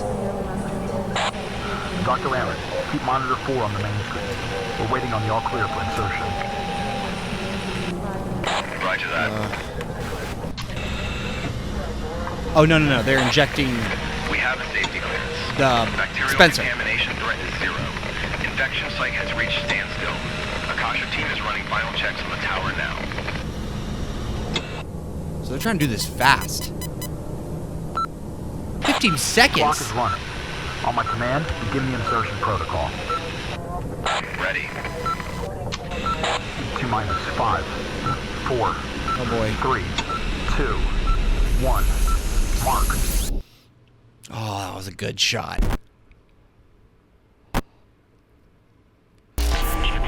Did he break? There it goes.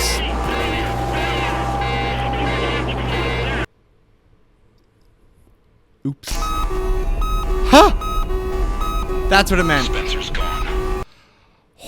Aaron, we need to abort the mission. It's done. Babylon failed. Yes, sir. Wait, this what? Might be our only hope. Let's go. He has one of those Akashic, devices.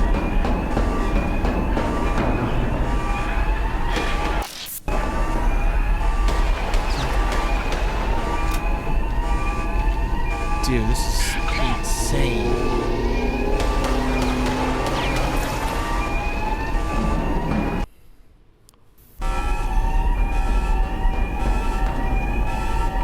Aaron, there's not much we can do about it now. Who is it? Let's keep moving. Is this live action or is it animated? Because that's good. That's live action, dude. That looks so good. What the fuck is going on?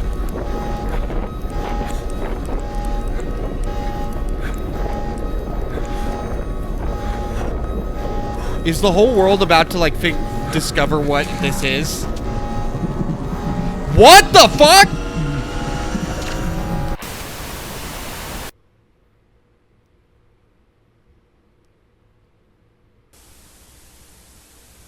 Secure bunker. Classified location. Well, they made it. Holy shit, okay.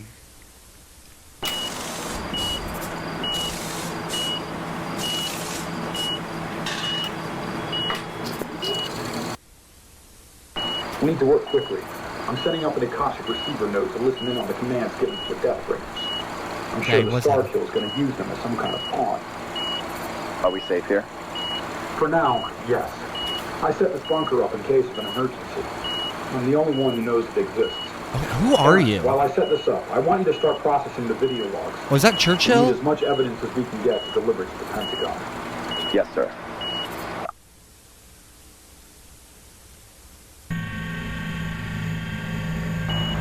It's running. Okay. Oh, cool. I really hope there's not something hidden in there. I don't want to look. What's going on? It's in the Starkill's native tongue, if you will. It's encoded. One of the functions of the Akashic probe is to decode... Okay, I need to take a pause. So one, the second they injected Spencer, he exploded out of that device and just took over the whole thing. Correct me if I'm wrong at this point. My interpretation is that they planned on injecting Spencer, the guy in cryosleep, who they planned on infecting from the get-go, the neurons, the Akashic neurons, so that he could then use Babylon, which is basically our version of the transmitter, to communicate with all of the other Deathbringers, which have been infused with the stem cells and bio enhancements to receive these Akashic communications on their faces with those things. And even if they are like completely assimilated, you can still talk to them. And my assumption is that they were going to use Spencer and the Deathbringers to telepathically attack and destroy Starkill from like within. Like they were going to send these things or signals to kill, to like basically cripple Starkill or Azazel. And they wanted, and it has its own thought, and also it speaks in encoded language, which is crazy. They were going to use Spencer to basically take over Starkill and use it for their own purposes, I believe. I think they were trying to not eliminate Starkill, they wanted to use it. They wanted to capture it and like take it over and basically become the new like head hive mind. Like take over leadership of the mind from the blob thing in space. Right? Because, I mean, that's the only logical conclusion. There's no way that, like, they want to eliminate it to save humanity. No, they want to use it to control humanity. They want to... They're not going to let, basically, the cure to everything and the answers to all knowledge, the cure to all diseases and immortality, they're not just going to let that disappear. Have you heard of the U.S. government? We suck. It's all about power. So... when it's the ultimate power is presented to them, they're gonna fucking take it. They don't care what kind of deals with devils or what kind of dicks they gotta suck to get that power. They're gonna do it. Jesus, I needed that break. Code the messages into a readable format. 13th moon, west, time 0. No surviving eyes. Oh, you're talking. Moon, west. April 13th. The Starkill is probably planning on faking Operation Homebound. Faking? Churchill, I have found you. You are careless. I find it humorous how you continue to poke at the sleeping bear, yet you feel fate like a plague. A sad specimen, unable to comprehend your limitations.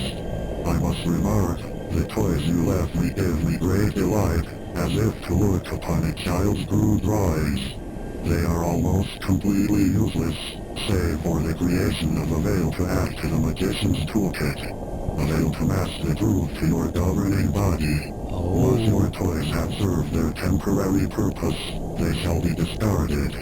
I'm sending some to you now as a parting gift. I do hope you enjoy your own creations. Best of luck to you, from Admiral Nero. Nero? Who's Nero? setting up a Churchill, jammer. I have Make a found you. connection. Grab the cross run for the car.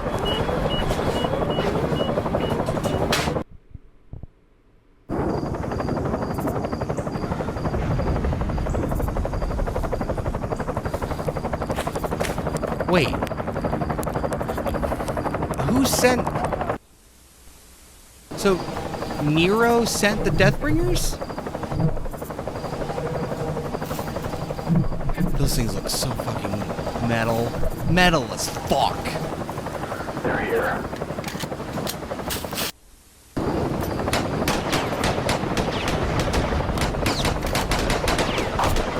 Aren't they nearly immortal?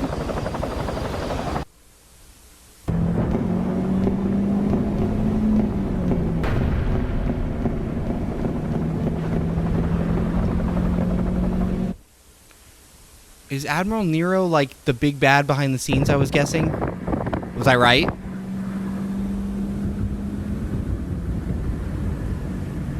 Nero? It's clearly someone in the government. He sent the Deathbringers in the helicopters. Hell yeah, what a shot. And what a shot. We're lucky there were only a few. The jammer must have confused them. I thought they were immortal. How did you kill them? Aaron, your name will now be Fakebringer. Your mission will be to infiltrate the Babel site and relay any information regarding the Starkill's plans.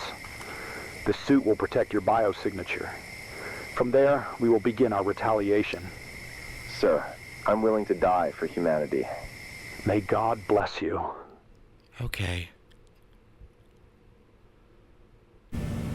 What the fuck?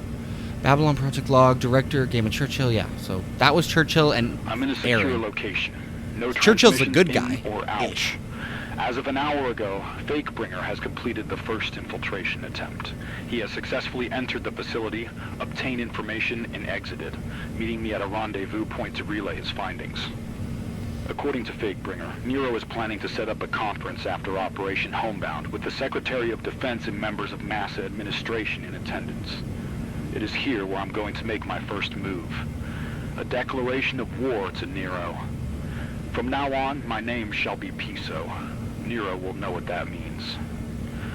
Piso. The rage I feel now is debilitating.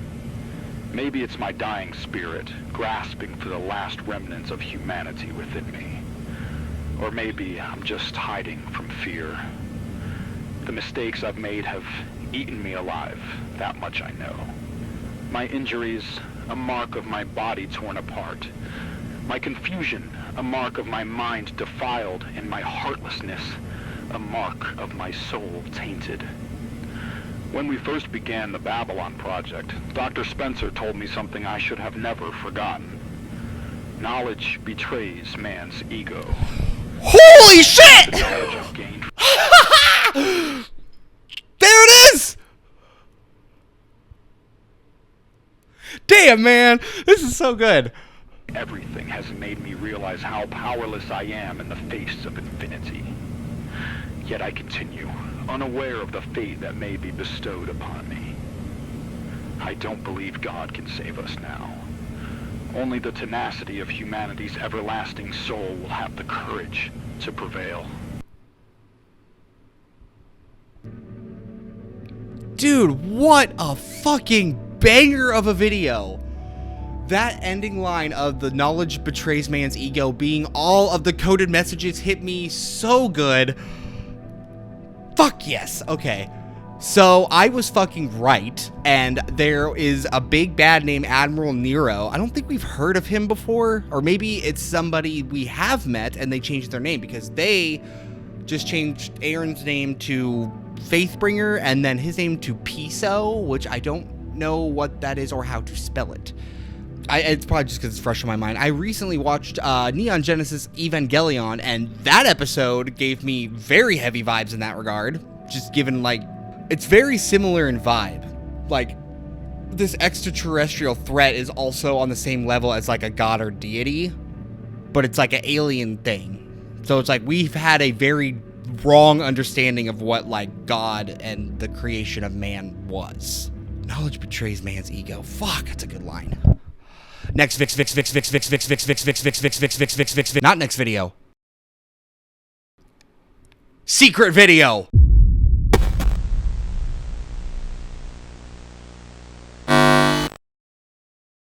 Alright. Took a break, had a snack. Now we're gonna watch the unlisted video. Nero. Let's find out who this son of a bitch is.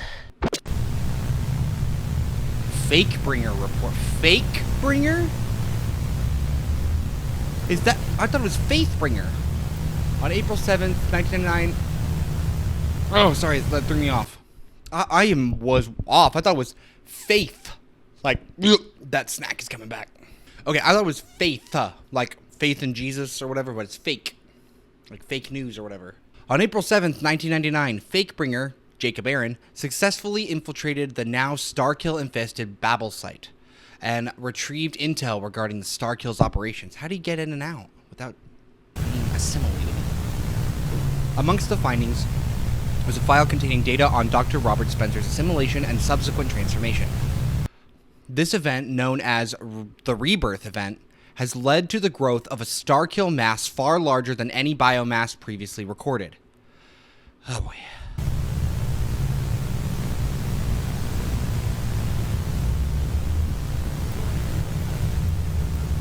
The central intelligence of this Starkill mass has obtained the ability to mimic human speech, and it calls itself Admiral Nero. Oh, so Spencer... Maybe it's not Spencer, but... 4-4. Easter. Okay, Spencer's cryopod. Oh shit.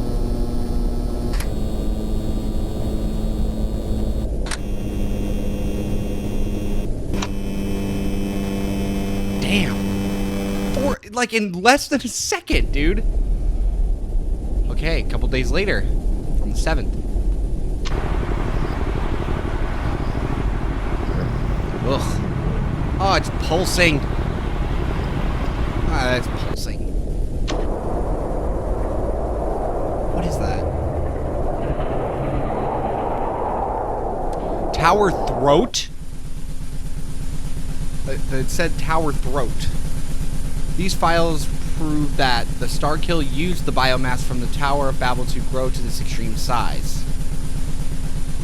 In addition, the process of assimilating the tower has enabled the Starkill to gain control over the minds of the Deathbringers. Oh, well, it's wow.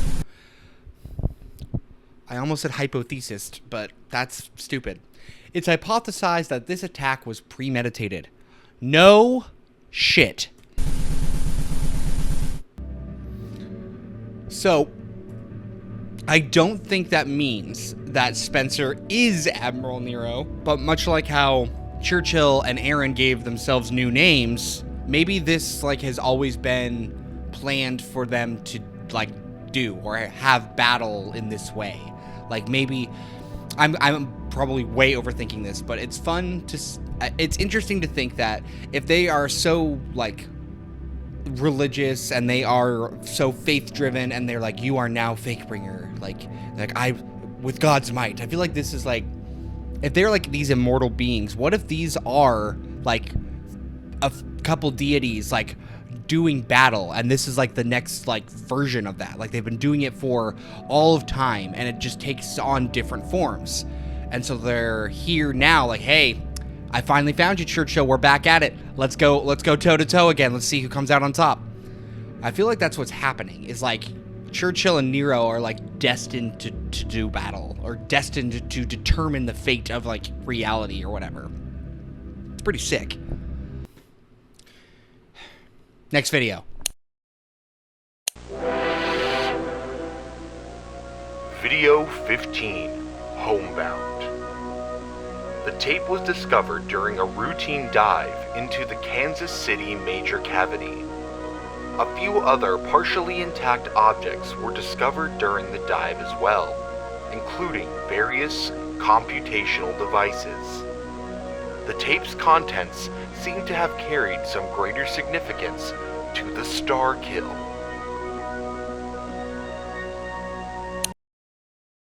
we're into Act 2, baby. And I'm sitting off to the left. Right? I'm sitting off to the left because somebody kicked me out. What do you have to say for that? No comment. I have to sit in the middle. It's where the lighting is. I'm sorry. I'll just scoot your blankie over a little bit, okay? I know you, like, floofed it up and everything. Now we're all good. I hope. Realize that this is basically Neon Genesis Evangelion. Nebraska Evangelion. I don't remember any of the gods' names from that show because I refuse to rewatch it. And you know why. Let's watch the video. Finally get to learn what Homebound whatever is. Delta. More like Sigma. Oh my god, just execute me, please. Top secret for the eyes of Delta Command, approved by Admiral Nero. So this guy is just... Is it Spencer, or is it like its own thing? Like its own entity? Operation begins 413. Oh, wow. Home HQ determined to be completely assimilated. Okay. A Hellfire bombardment of home commences.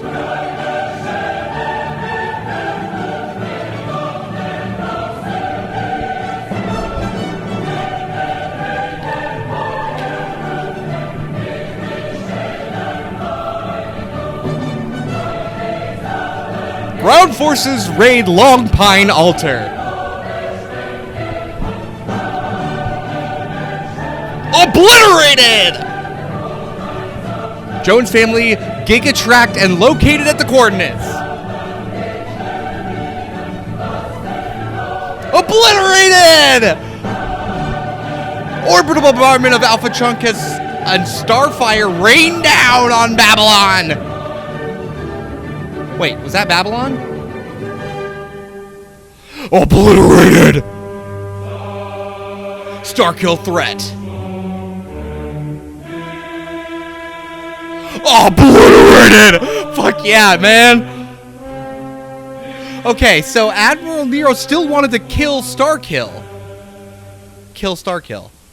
I thought he was part of it now. Secure assessment broadcast top secret classification. I'm so confused on who this dude is. Oh, it's him!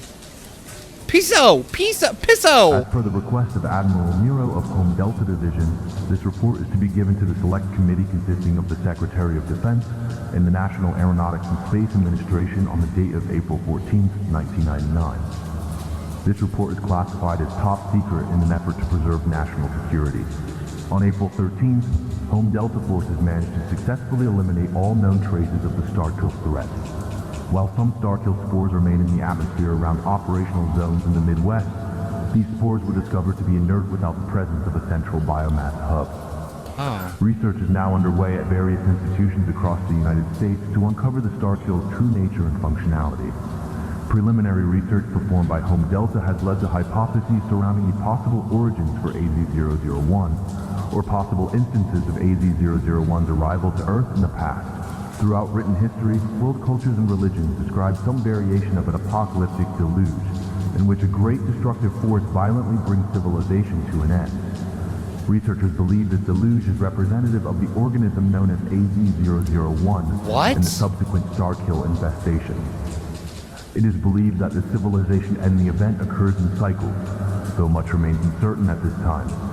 However, what we do know is that the cycle of destruction and violence has finally been brought to an end with the might of the United States military. Holy fuck. We may very well even have stopped the power of God himself with just a fraction of our military capabilities. Find solace in that fact, the fact that we have nothing more to fear in this universe, for we have become stronger than God.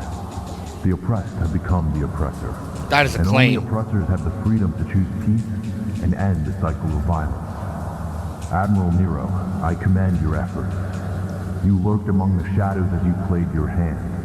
I'm fully aware. You may try to kill me now, but know that the man speaking in front of this committee right now is actually a death row inmate scheduled for execution. What? I too am playing your game, Nero, and I'm prepared to...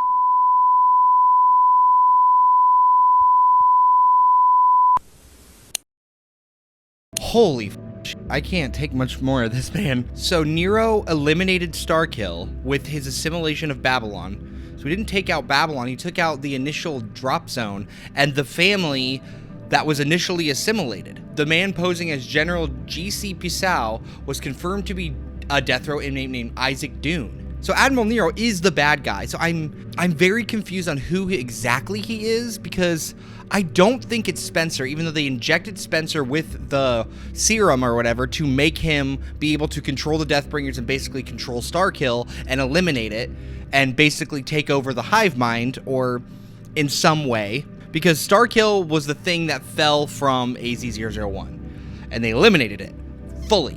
They have spores in the air, but they are inert because the initial mass is dead. But what is Admiral Nero's true goal? Because it has to be the mind of someone else or something else that claims to be Admiral Nero, because it can't be Spencer, or it can't be. It has to be some other consciousness, some other very powerful consciousness that has existed for a long time and is like finally a suitable host or whatever. Let's keep going.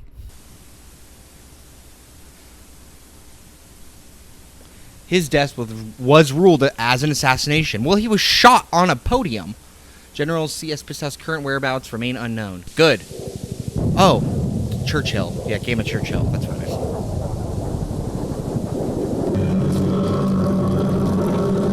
What?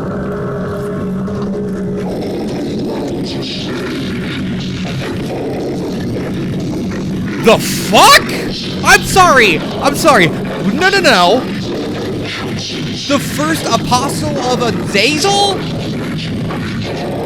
Is he talking? Okay, is he talking? Oh shit, he is talking. Okay, I gotta back it up. Okay, what is all the world's a stage? All the men and women merely players. They have their exits and their entrances. And the one man in his time plays many parts. His act being 7 ages. Pisau was careless.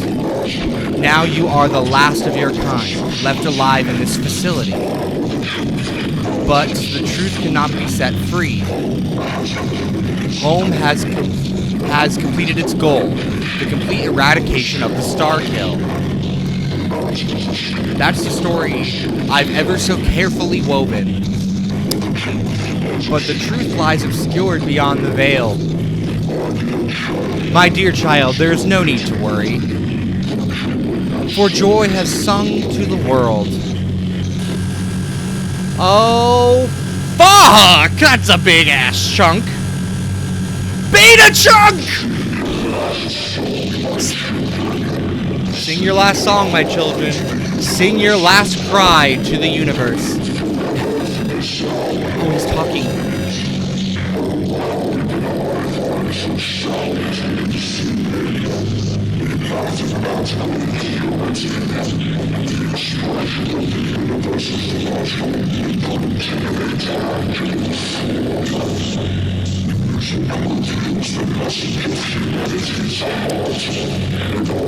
The music reveals.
I am utterly speechless, if you couldn't tell, by how incredible that was. Effects, the Beethoven symphony when you're destroying all the facilities, and then Nero is the biomass of computers and wires, and he's a TV head.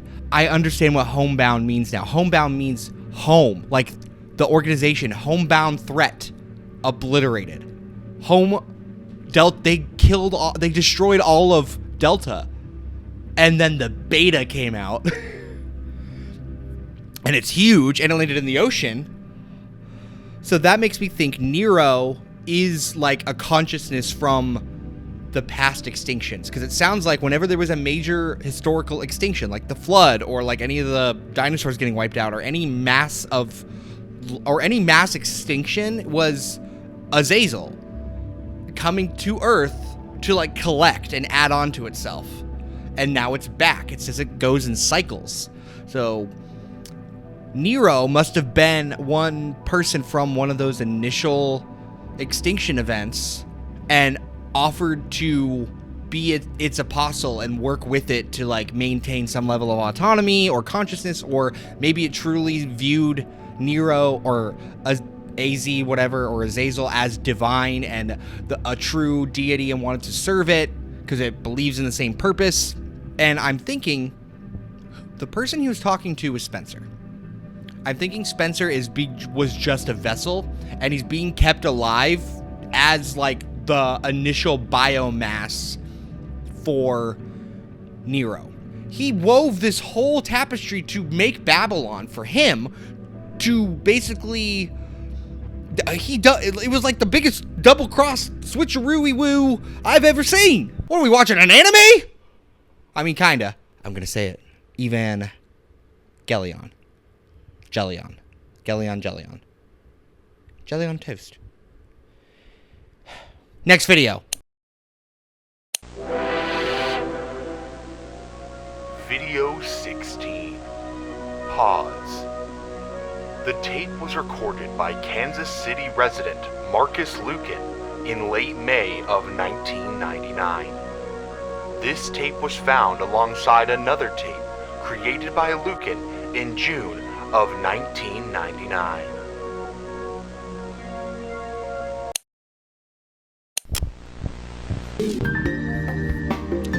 KMBC, Kansas City, Liberty Paradise.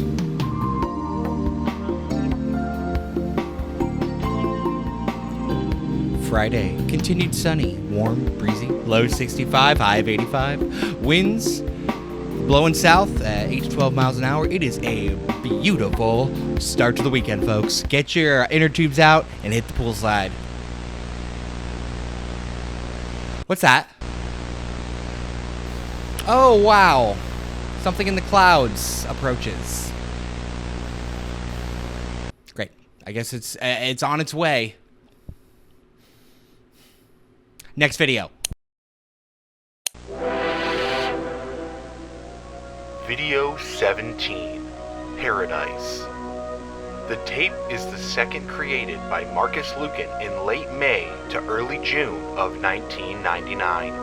Both were found during a Japanese official investigation in 2001, and they were thought to have been leaked by former CIA operative. Two other tapes created by Lucan have since been found, though they weren't included in the original leak.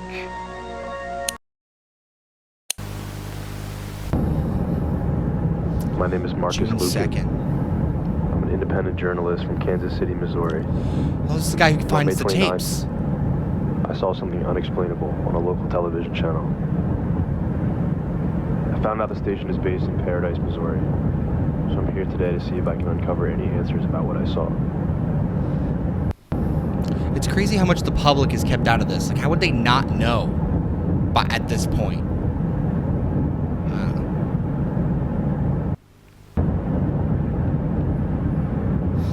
So this is a guy that's found all these old recordings and has been posting them in canon, has been posting them online to try and figure out what this is. I just parked my car. And then, yeah. And, I'm just gonna have a look around.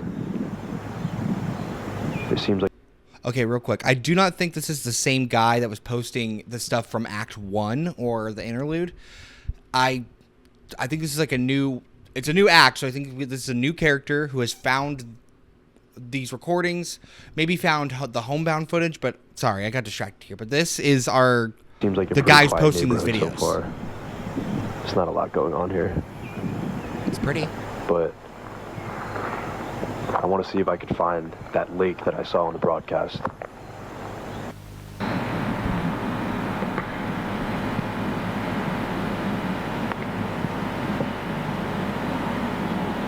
Okay, don't be creepy and film some dude's house.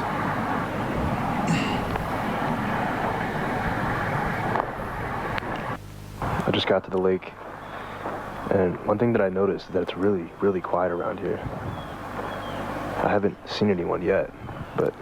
It's a rural town, you probably won't. There it is! What the hell? There's the thingy!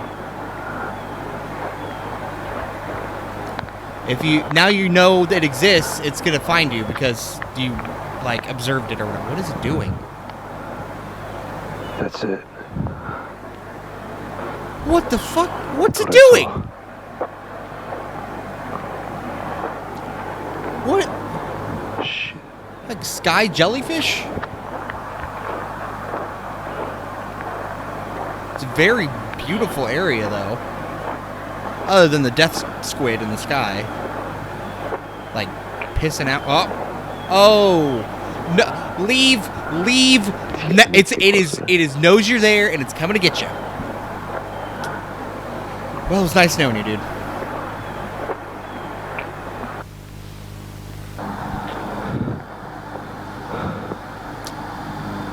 What the hell? Oh, it's on a playground. Oh, they're dropping little bits of it all over the place.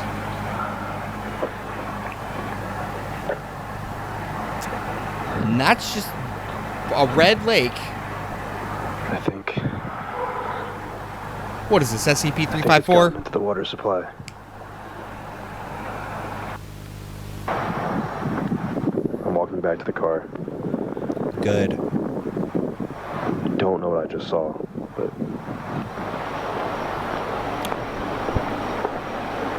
So you know who would love to know what you saw? The police. The government. Anyone. Literally anyone.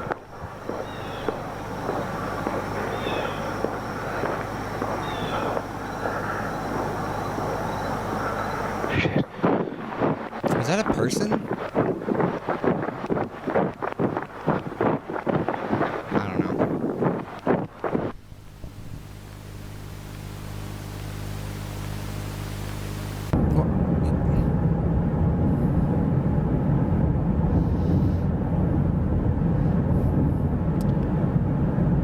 This saturation bar is cranked to the max.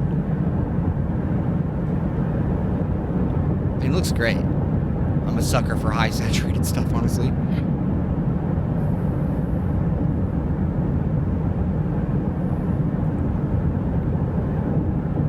What's about to happen? I need to find somewhere to stay for the night.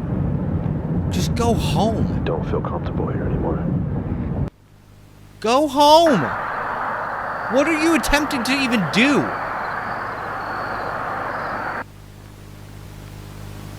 Okay, go to the Deer Lodge Motel. Okay, so I just got to the hotel. And everything's been fine so far, but I noticed something odd about this sink. So I turned it on and...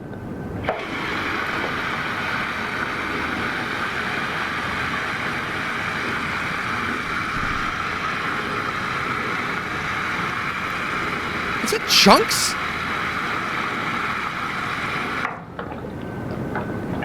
Very metally.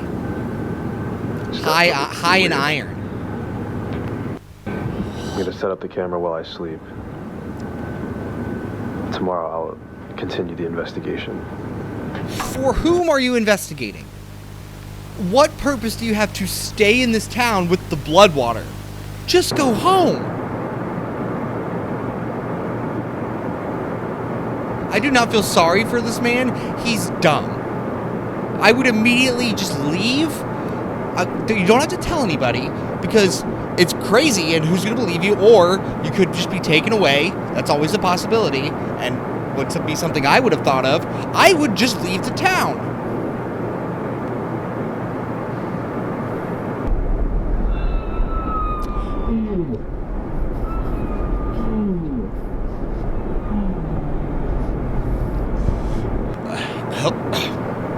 Hello, sexy light spirit. I didn't see you there. Is that like an angel or something?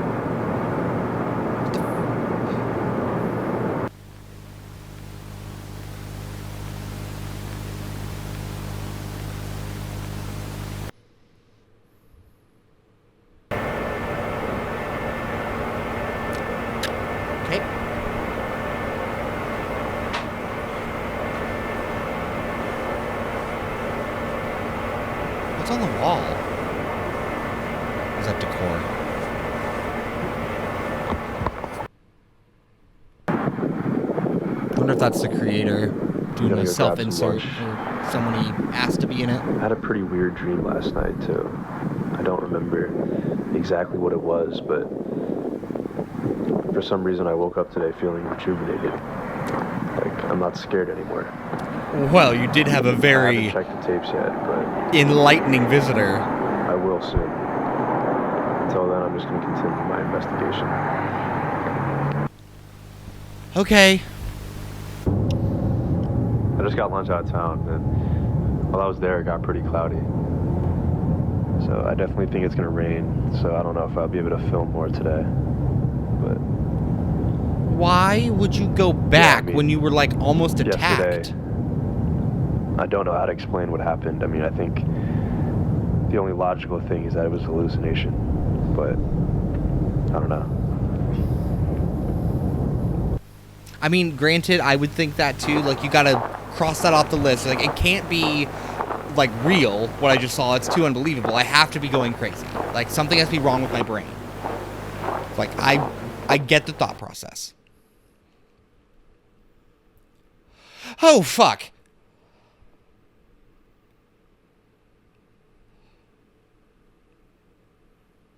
Is it? It's walking.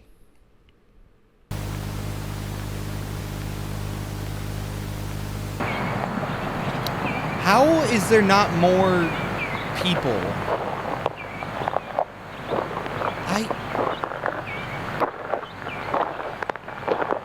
I need to go back. Back to the lake.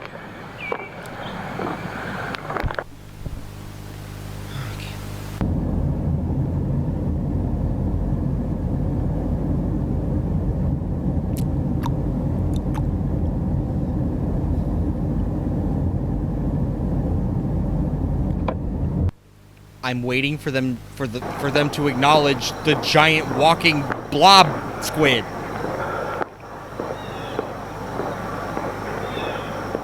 Nothing. I don't. Ah. Jellyman.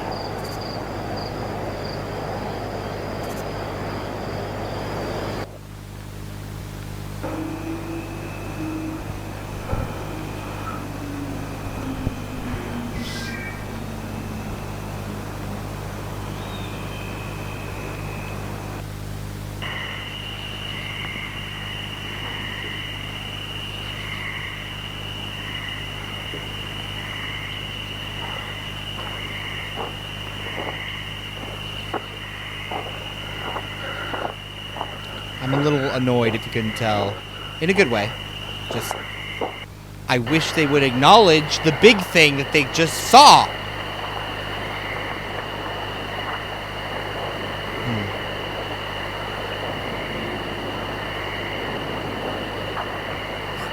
I don't know, maybe he did see it and he's just, I don't know. Or maybe it was like footage spliced from a different recording. It's always possible. It's getting late. Like, and the sound was cut out, so maybe it was like a time jump thing.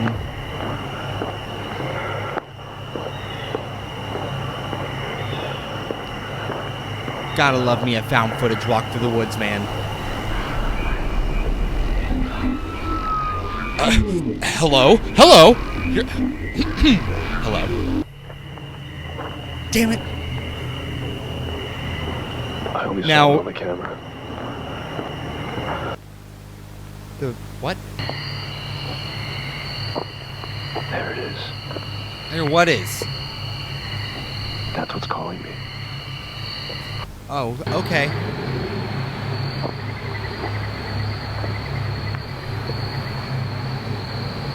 What is it? Like a gunk? Sentient oh. It is it's Flesh Cave. Flesh Cave! It is Flesh Cave. Holy shit. I'm starting to think the sexy light woman was not a good thing. She tricked me with their etherealness. Like she has a gender. Beauty has no gender. Well, it's a flesh cave that you're inside of and should probably just sit down and get absorbed, man. I don't know what else you can do at this point. This part must be under the lake. Who cares? You're in a flesh cave! It looks really cool, though. The effects are great.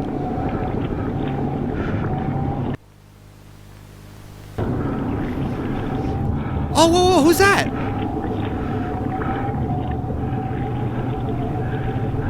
Is that, is that Passau? Churchill? Fakebringer? Who was that? Okay, that could have either been Fakebringer or Passau. It could have been either one. But why would they be in a flesh cave under a lake in the middle of Kansas like a month later? Well, I guess we'll find out the next bit of the puzzle in the next video. Video 18. Terminated. The tape, which contains the third recording created by Lucan, was found to be property of an entirely separate organization. This tape was found alongside another tape that contains footage from Lucan, as well as footage from Dr. Gamma Churchill. We're in the home stretch. Let's go. Whoa, okay. That was fast. It is assumed that Lucan recorded these local station broadcasts on the night of June 2nd while staying at a motel outside Paradise, Missouri. The tapes were received from the Pentagon alongside camcorder footage, also recorded by Lucan on June 2nd and June 3rd, 99. The following tape contains the television broadcasts recorded by Lucan on June 2nd. I'm working for you. You've seen every performance of this play? Yes. But don't you find...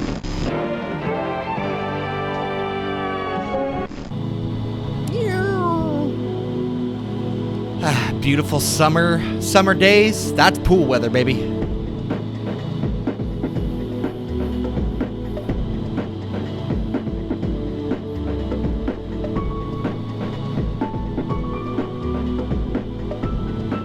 can't tell me you haven't jammed out to the Weather Channel before.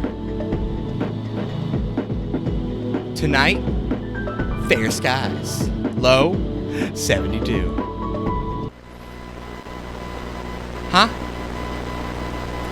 A civil authority has issued a water boil advisory for Clay County, Missouri, effective until further notice. We're looking at here. That was text. You can't fool me. Was sponsored by Procter & Gamble, which is solely responsible for its editorial content. What the fuck does that mean? We're looking at here. Our ground team is attempting to get closer to what you're seeing on your screen. Okay, thank God. We'll have more updates for you as they come in over the next hour. Again, in case you're just joining us. Broadcast terminated. Oh, they're trying to hide it.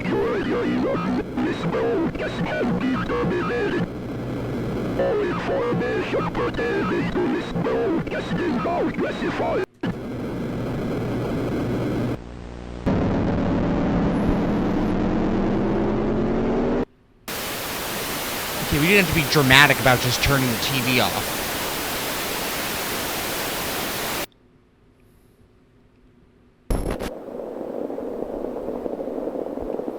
It is assumed that the Starkill-controlled Home Delta Division was responsible for this hijacking of the Channel 6. Nero turned it off. All information about the Beta Chunk's presence in Paradise was kept to absolute secrecy by the Starkill. So it splashed in the lake. Despite these efforts, Marcus Lucan still managed to successfully infiltrate Paradise. Oh, so like they had the whole town evacuated, I think. The implications of this fact are unsettling. Why? Why would him being able to get into the town be unsettling? Because I know the thing called him to Paradise. Haha, called him to Paradise. I get the metaphor or whatever it is. So he was like, oh, I don't see any people. My thoughts were either they all like were evacuated or taken away by Home or Nero, or that big thing assimilated everyone in the town. And that was my best guess, given the thing of flesh in the lake. And, like, it's dropping spores everywhere. I think that it assimilated the whole town. I really do. Next video. Video 19, Apostles. The tape contains footage recorded by Dr. Gamma Churchill and Marcus Lucan. It is the second tape found to be in possession of a newly formed Home organization. Hey, just checking on you. How we holding up? I know we're here, been here for a while, and we got another long video ahead of us. It's about 17 minutes. We gotta buckle up, all right? Drink your water, get your snack. We're almost there. We're gonna get to this ending. If you're with me at this point, you're as locked in as I am, okay? There's no turning back now. Okay? We're gonna learn about these apostles. See what's up with them. The following footage was found in Lucan's car on the morning of June 5th, so a couple days later, after he was called to Flesh Cave. The car was blocking the gate at the Pentagon South parking lot, and it was subsequently towed and inspected. What? The tape was recorded by Dr. Churchill, the former director of the top-secret Home Delta Division. We now know Home Delta was strategically and covertly assimilated by the Starkill on April 4th, 99. This footage was recorded mere weeks after the assimilation event and now known as the Rebirth event. General GCP, so it's indeed Dr. Gamma Churchill. The events that transpired at the conference were a result of a lapse in security on our part. The man who was speaking at that conference was identified as a death row inmate and subsequently eliminated by our highly trained security operatives. I see. And Admiral Nero, you say, is the alias of Dr. Robert Spencer. What is his current condition? It is Rick Spencer. I heard he was placed in cryogenic sleep as a result of the Starkill infection. Spencer has recovered. The infection was surgically removed. Dr. Spencer himself has ordered that Dr. Churchill be executed by any means possible. He has succumbed to the Starkill infection and is attempting to subvert operations here at Home Delta. His current whereabouts are unknown, but we advise you to shoot to kill on sight. He was last seen west of Lockwood, Missouri. It's a cover-up. What is happening? Okay. Since I last received contact from Fakebringer, I fear the worst has come to pass. I can't deny that I saw this outcome as inevitable. Yet, knowing what this outcome would be, I still placed the burden of humanity's future upon him. I can't ignore this fact anymore. The fact that I've evaded my duty to humanity by sending others marching to their deaths. Spencer, Aaron, the countless Deathbringers, they were all sacrificed by me, all in an attempt to avoid the inevitable fate that awaits me. But now, there's nobody left. I'm the only one alive who has the power to end the Starkill threat. There's no other choice. I must carry out my duty, even in the face of certain death. I have reason to believe that the central consciousness of AZ-001 has made landfall, but its location is known only to the Starkill itself. Using this, the Akashic probe, I will be able to extract the knowledge and memories of the Starkill from this hypothetical central chunk, the beta chunk. Once this vital intel is retrieved, the United States can fully initiate a counterattack to wipe out the Starkill using its own memories. I've determined a range of possible locations for this chunk based on the effect of the Akashic range of the Starkill infection. As far as I can tell, the current core Starkill hubs are located at the Babel site and the Coliseum site. My mission begins here. No matter what, I must survive and locate the beta chunk before darkness falls on humanity. This is the final stand, and I must do it alone.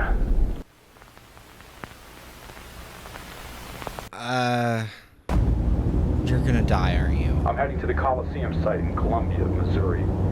I want to assess the full extent of the infection and hopefully gain some insight into the possible whereabouts of the beta chunk. Wherever it is, it's likely trying to remain as hidden as possible in order to avoid detection while it grows. It's the thing under the lake, There's isn't it? little time to waste. That was the body of Fakebringer in the flesh cave, wasn't it? So I think Spencer is not Nero. I think the voice I was hearing was the cover-up being told out, or because it's like an interview or whatever. I think they're posing as him.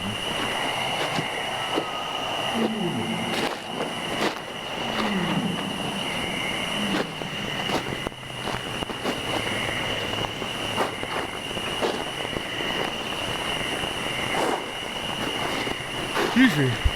Keep yawning. It's like 1 a.m., but I do not care. I do not care. I have to know how this ends. The hell? It's like a fishbone. It must be some kind of Akashic node. It's communicating with the beta chunk. Given the shape of the antenna, it seems to be scattering the signal to prevent triangulation of the source. Okay. Hello? It's you!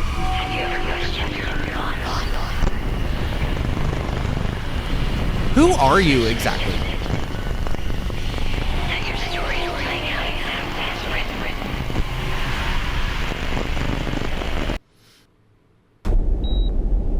Mental stability, 89%. Neurological pathway connection, nominal.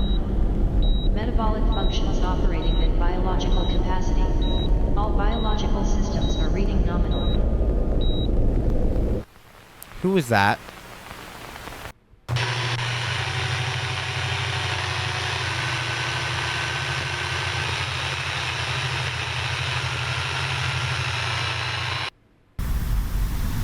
What was that route? Where did you stop at? It's been a month since I began my search for the beta chunk.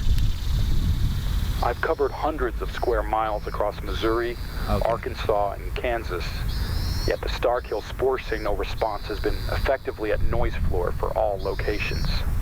Wherever it is, it's doing a very good job at hiding.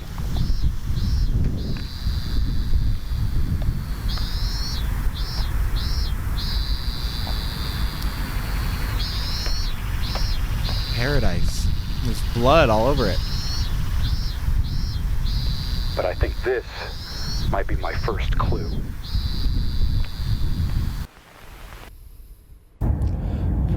What was the guy like strapped to the cables? Missouri.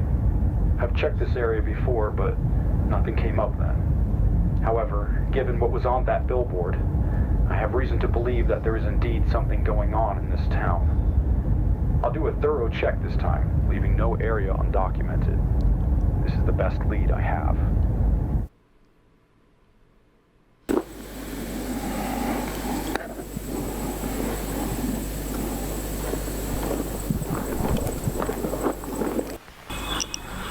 Okay, but so did he meet up? So he saw like the light lady, and did she just tell him to fuck off, and that's it?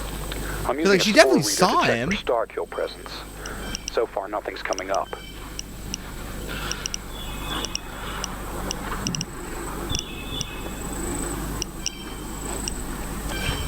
I'm calling that the guy strapped to all the tubes with the robot voice saying everything was nominal.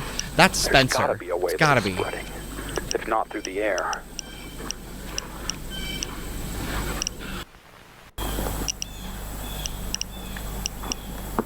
It's spreading through the mind.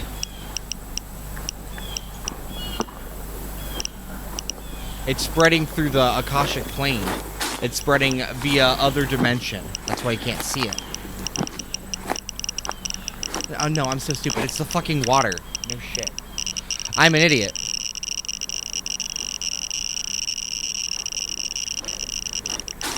That's it. It's under the lake. It's spreading through the water. Hell yeah! Clever. I'm smarter.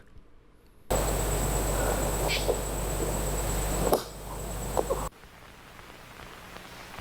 guess we dig. I knew it.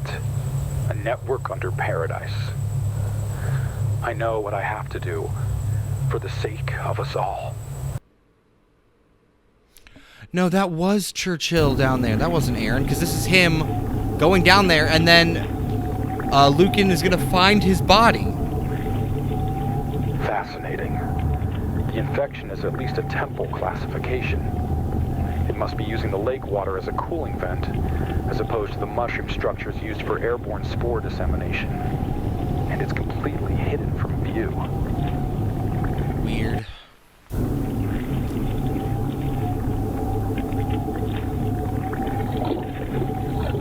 It's creepy.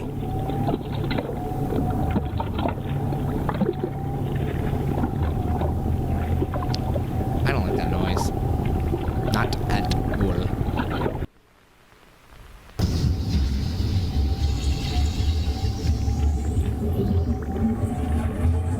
This is it. What's it? That's the main mind of the Starkill? Is that what the ethereal lady is? That's like the consciousness of the Starkill? I think.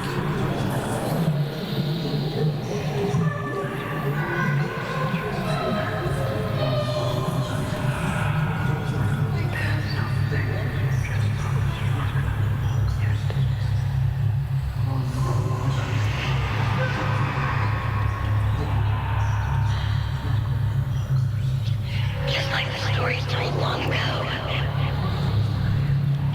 your sacrifice will not go in vain. Oh? I'll see to it that your package is delivered safely. Who are you? Oh.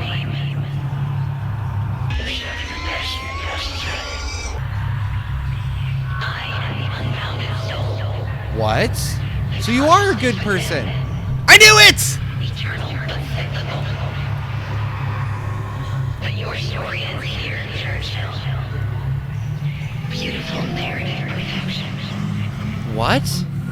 Let your sacrifice bestow hope upon humanity. No, I can't see it. I can't read that. Oh, man.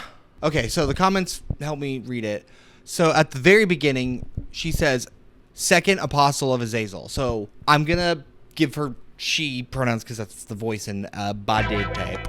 I don't know. But right here, it says, let your sacrifice bestow hope within humanity. So I'm not sure what role she plays, but it sounds like she's the consciousness of the Starkill, or she's Azazel herself. And she says, I'm the unbound soul. So it's probably just, I'm thinking it's playing the role of this ethereal being that has no, like, morals. It just exists to, like, tell this narrative, cyclical story. And in order to continue that story, it needs Churchill's footage to get out there.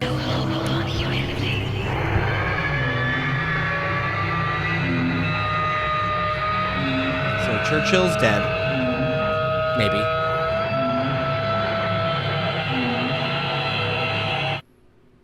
Oh, that was an alter image. I guess he's assimilated?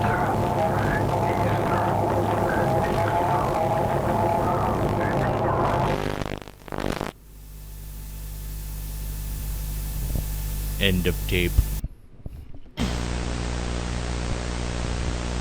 As shown in the footage, Dr. Churchill succumbed to the Starkill infection and his mind was flooded with the Akashic eternal consciousness.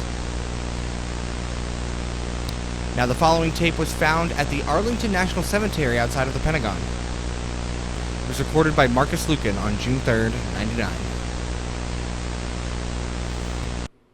Take this. Pentagon. Oh, they're both alive. CIA. It's for humanity. Take the camera. I don't understand. Go. Sir. Sir. And he's dead.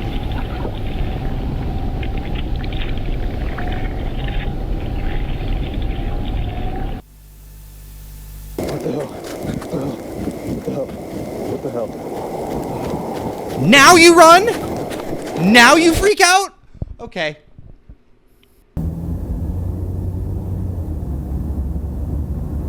I'm going to the Pentagon. Okay, so he I drops don't know it who off. that man was, or what any of that was, but I'm sure there's answers. I'm driving straight there. 16 hours, only stopping for sleep.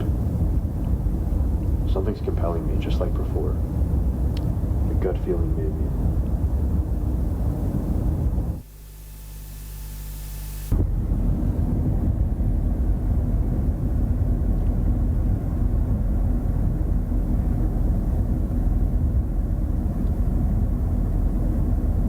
So I'm guessing he makes it majority of the way, but something stops him before he gets...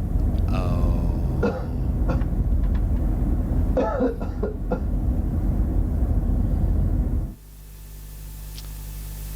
And there goes another one. The disease took you. Pretty sky. I'm losing my mind.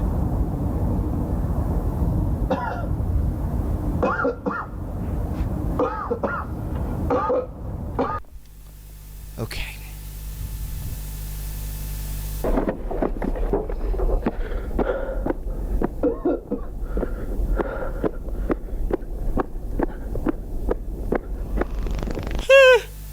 Excuse me.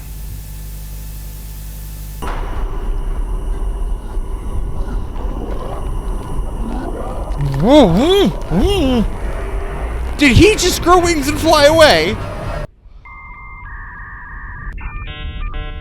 Also, whose grave was that? That's got to be important. Lucas's body has yet to be found. Yeah, because he flew away. Proper quarantine methods were enacted in regard to the Lucan materials. Oh. Information contained within the Akashic probe, including the truth behind Home Delta, has led the United States government to form a new division of Home. Oh my God! The gospel of truth has been revealed. What does that mean? Property of the Home Gamma Majestic. Ho-ho! We've got a secret organization and a secret organization and a secret organization. It goes all the way down, baby. One nation under God. Of course it is. Okay, so did they name it Gamma Majestic after Gamma Churchill? Okay, so I don't know who Light Lady is yet. I mean, she said she's the consciousness, the unbound consciousness. So, is she the collective consciousness of everybody that was absorbed? Because my understanding is that it was called Azazel. But now I'm starting to think that Azazel was just the name they were giving to this collective consciousness blob.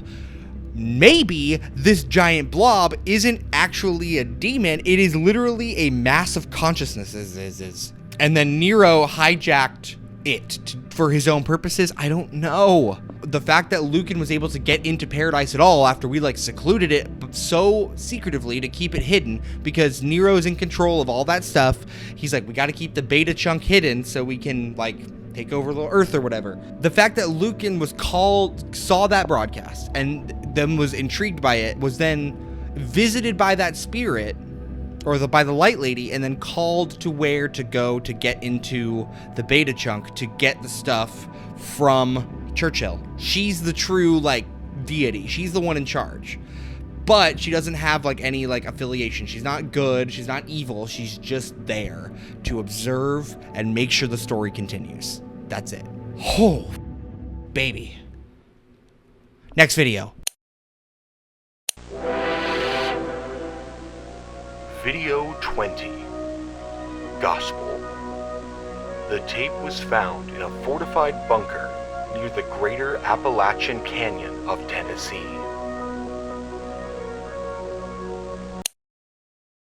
My sanity is fading. There's 2 videos left. We're just going to power through both of them without stopping. Okay? I can't hold off the suspense anymore. Home Gamma Majestic Gospel. Oh, it's the memory recall system? Collective memory storage?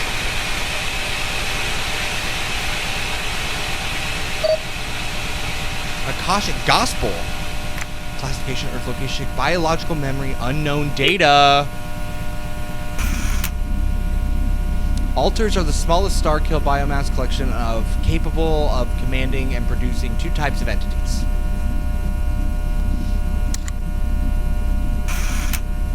A phantom. Phantoms appear nearly indistinguishable from humans at first, but have the capability of transforming into wretches, which are the blobs. Oh, they're not blobs. Wretches are humanoid Starkill entities that can be produced from the altar biomass or from converted phantoms. Okay, that's what happened to Lucan. A temple. A temple is a much larger concentration of Starkill biomass, with biomass extending deep underground. That's what was at the farm at the beginning. A wraith. Wraith entities can take different shapes depending on the nature of the temple, and they can grow to up to 200 feet tall. That's what was walking around in the distance. Revenant. Revenant excrete spores from their bodies and are able to float to natural helium reserves. So they are balloons. That's what was dropping all the turds. Unlisted entities. Unlisted objects. Structure C. Overture. Structure C. Entity Titan. So an Overture can produce a Titan. That's what I'm guessing. Okay.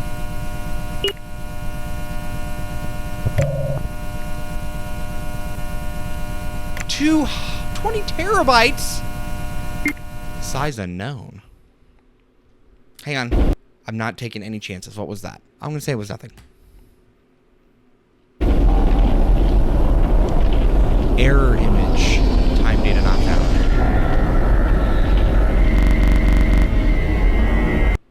What the hell? Error. Memory recall unstable.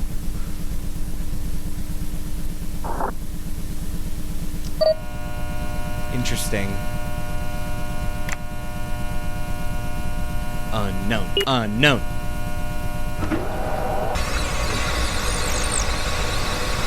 That's a lot of code. I don't think the flashes or anything. The contents of the Akashic probe reveal Starkill's secret operations. It has been revealed that Home Delta was completely assimilated and is now under control of the hyper-intelligent biomass hive mind. What a phrase. The Starkill infection and the biomass collectively refers to itself as Azazel. Ha-ha! And the name associated with the fallen angel in the extra-biblical Book of Enoch. I already knew that. Much as the context of the Akashic probe appears to be indecipherable or encrypted in a way impossible for even the most powerful computers to crack. That's what the unknown data was. However, enough information was recovered from Home Gamma Majestic to begin devising countermeasures against the Starkill. Okay, so Starkill refers to itself as Azazel. One nation under God. What God? Next video. Video 21. Rapture. The tape was found in the Greater Texas Chasm and required additional footage taken from for the sake of context and visual clarity. It's the finale. I don't know if this is the end of the series or if it's just the end of the act. But I gotta say, it's been a ride. And I am so glad I watched this. This is probably... Let's get through this last one. And I'll give it its flowers and its awards. Because it deserves it. Let's fucking go. It's time for Rapture.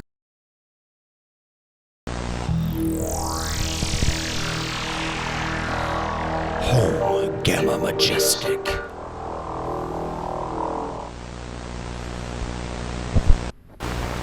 June 1999. Home Gamma Majestic has acquired the necessary intel to begin humanity's counterattack against the Starkill. Using the Starkill's own memory samples, scientists at Home have developed an artificial intelligence system known as the Digital Akashic Watcher and Neurological System for Targeting, Analysis, and Response, or Dawnstar for short. What a fucking name! Starkill's known memories, and thus possesses the ability to think like the Starkill. Do not, for the love of whatever God, put the Akashic memories into an AI. Are you fucking stupid? Okay, well we all know how this is gonna go down. Starkill 2.0, here it comes, Azazel the sequel. In AI form. Dawnstar can predict the Starkill's actions with up to 99% Shut up, you did a stupid thing. The main infrastructure of Dawnstar will be contained on a highly fortified and heavily armed orbital defense platform known as the Ark. Of course it's the fucking Ark. Is set to be launched within the coming days, with the counterattack operation commencing on July 4th, 1999. Of course! Codename Operation Rapture. Fuck yes! This naming scheme is on point, man. Operation Rapture with Dawnstar on the Ark. That's insane.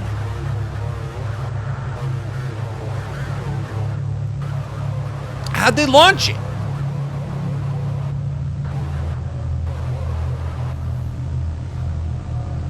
Like, for real, how did it get launched?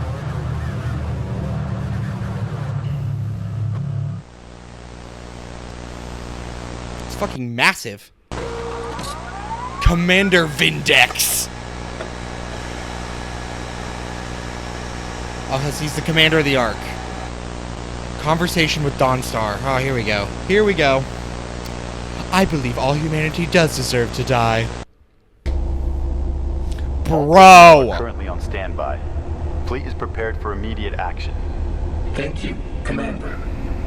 According to diagnostic calculations, the main orbital artillery will be fully charged at 0100 hours. Final scans of the Akashic plane will commence at 0700 hours. Calculated deviation from original strategy, plus or minus 2.3%. Within acceptable range for adjustments within 48 hours. Understood.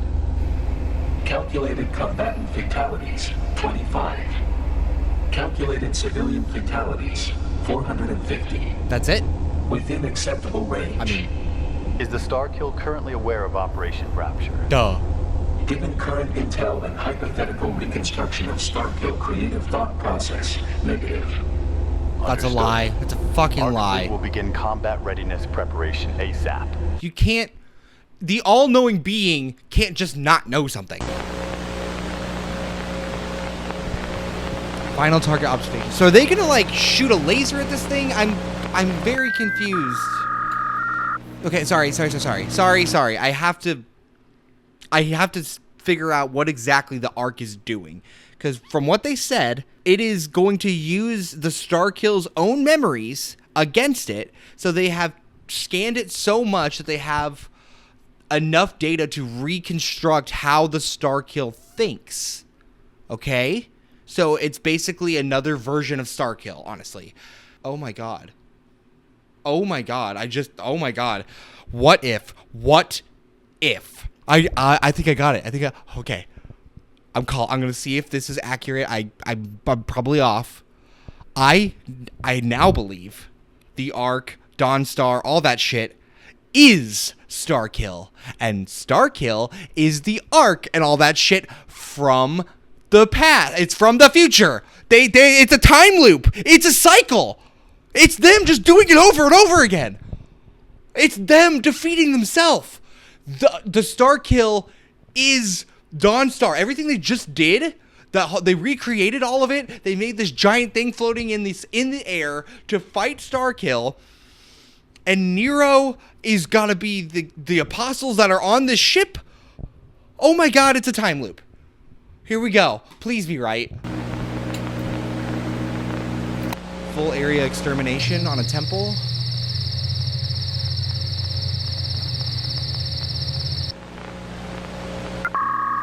The Babel site. I feel like I might be wrong, but I could very much also be right.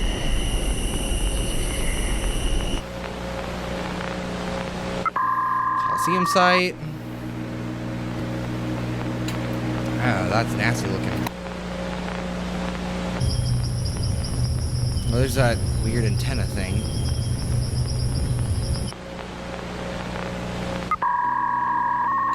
There it is.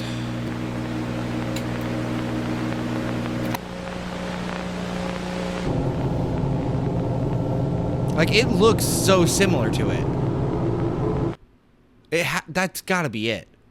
That has to be what's going on. Ark fleet ready. Throne 1. What's that? Operation Rapture is a go! If you couldn't tell, I'm very into this. No, do not flash shit at me right now. Footage taken from blank, directed by blank, recovered September 15, 2003? This is years later. 2003?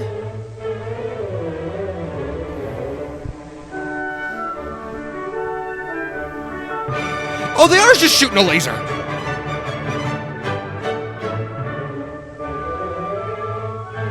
Glassed by orbital lasers.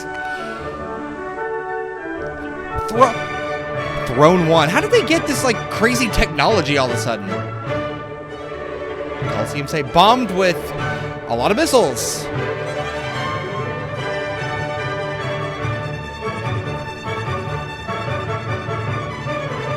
Base 01 obliterated by nuclear weaponry! Okay, I think I was wrong. Evaporated by the orbital ray cannon.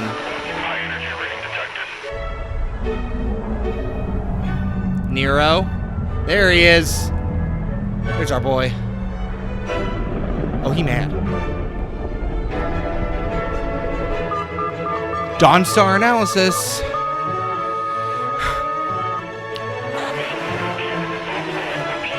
No. Fuck. Is this a Godzilla movie?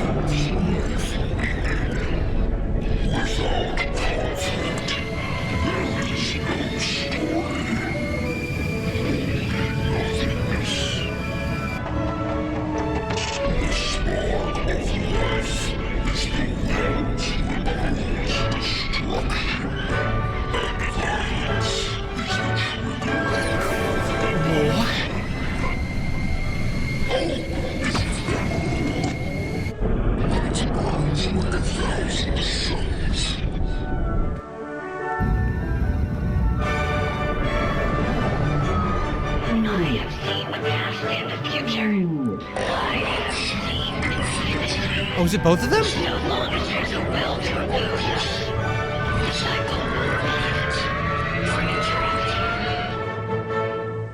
Did they merge?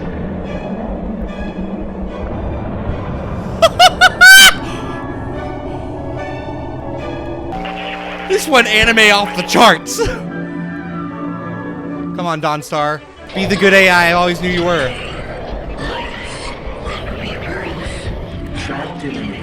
Fuck! I knew it!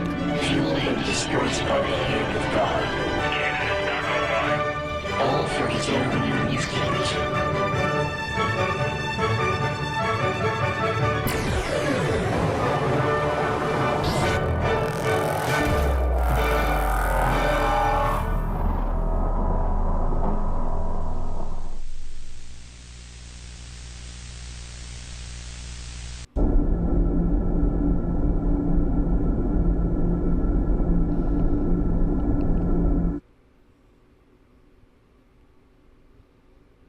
Please don't be over. Meteor Report Operation Rapture. On July 4th, 99 at 12:33 a.m., the Starkill threat was officially declared to be 100% eradicated. However, Gamma Majestic's Department of Press and Media began a cover-up campaign to hide the truth of Operation Rapture, yada yada yada. Lincoln, Nebraska. On the 4th of July. Happy 4th of July, Nebraskans. It's a beautiful day and a beautiful night for a fireworks show. I hope you got those pictures. Good morning.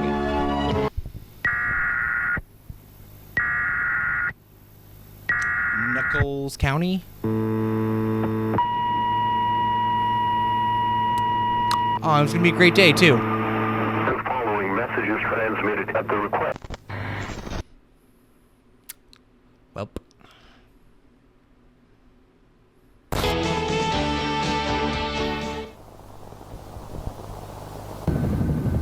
In this just in, a chemical explosion overnight at Grove Manufacturing has resulted in a deadly wildfire, covering much of Chemical Paradise, explosion? Missouri.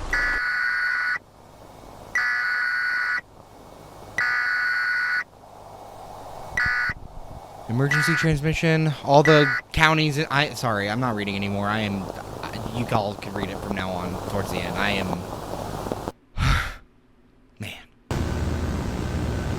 By the end of Operation Rapture, the civilian death toll accounted to 1,734, with another 10,456 injured.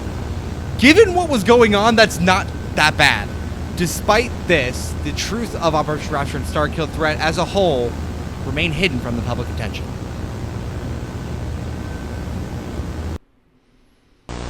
Damage report.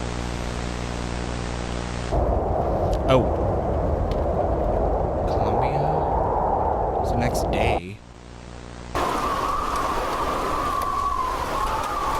Highway 81 in Kansas. Oh, whoa. Paradise is hell. Literal hell now. Damage report within acceptable limit. That's good to know. Proper cover-up and reconstruction measures have been enacted. A couple days later. End of report. And there's the arc. Oh no. Oh no. One nation under God. Okay, for the ending, we need to do this right.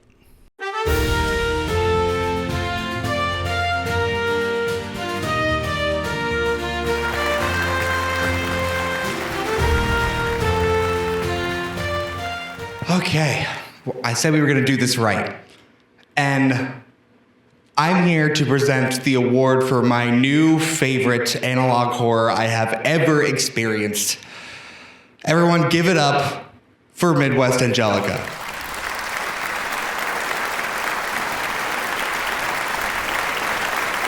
Okay, shut up. But let's be real, fake Oscar aside. I have never been so blown away by the visual style, the storytelling, the characters, the sound. Every piece of this was captivating to a millionth degree. Like, this is the most engaged and amazed I have ever been watching a show. It is currently 3 a.m. and I am just all hype because there's no words that could express the joy I felt watching this entire thing front to back in one sitting. This series made me feel alive in the weirdest way. The concept basically turned into Neon Genesis at the end. I mean, obviously the inspiration is written all over it, and it works, and it's good. The thing I'm curious about is I think there still might be a case for my prediction that Dawnstar becomes the next Starkill, because you basically copied Starkill's memories, put it in AI. The ending. Oh, the ending. Nero and that, like, Godzilla stop motion style fight. The consciousness of Starkill fusing with Nero, I think that's what happened. And they just blew it up with all this futuristic technology. So was the Gamma Majestic able to get all this crazy technology because they downloaded it from the Akashic records? Like, the Akashic records and the Akashic plane has like all the information you could ever need to build something like that. But how would it know to build something like that and have the like capabilities to have that technology if it didn't already have that memory? Is that what that unknown data was? Was all of that data? So what I'm thinking is all of that data was like the plan, all of the info to how to kill Starkill. I mean, I could go on and on analyzing it. I mean, talk about it in the comments. I've already gone on the wiki. I've gone on the subreddits. I can't gush over this enough. You deserve every award for an indie series, a short film, and now I'm deeply regretting not buying the VHS release of this series, but now that this latest episode came out, I believe it's the finale, I really hope you do a reprint of the whole series, because I will buy that VHS in a fucking heartbeat. Oh my god, you got a lifetime fan here, mister. I'm gonna go buy merch right now. I put on my best outfit to give you your fake Oscar. It actually says Best Sister Award on it. I don't remember how I got it. It literally says Best Sister. I don't know. This is for you, Midwest Angelica. If I could give you a real Oscar, I would. Continue to create masterpieces. I'm sure you, at this point, you have a whole team behind you. Hats off to everyone, and thank you. And good night. Got nothing else, guys. See you next time. Oh, please don't forget to subscribe and stuff. I need that.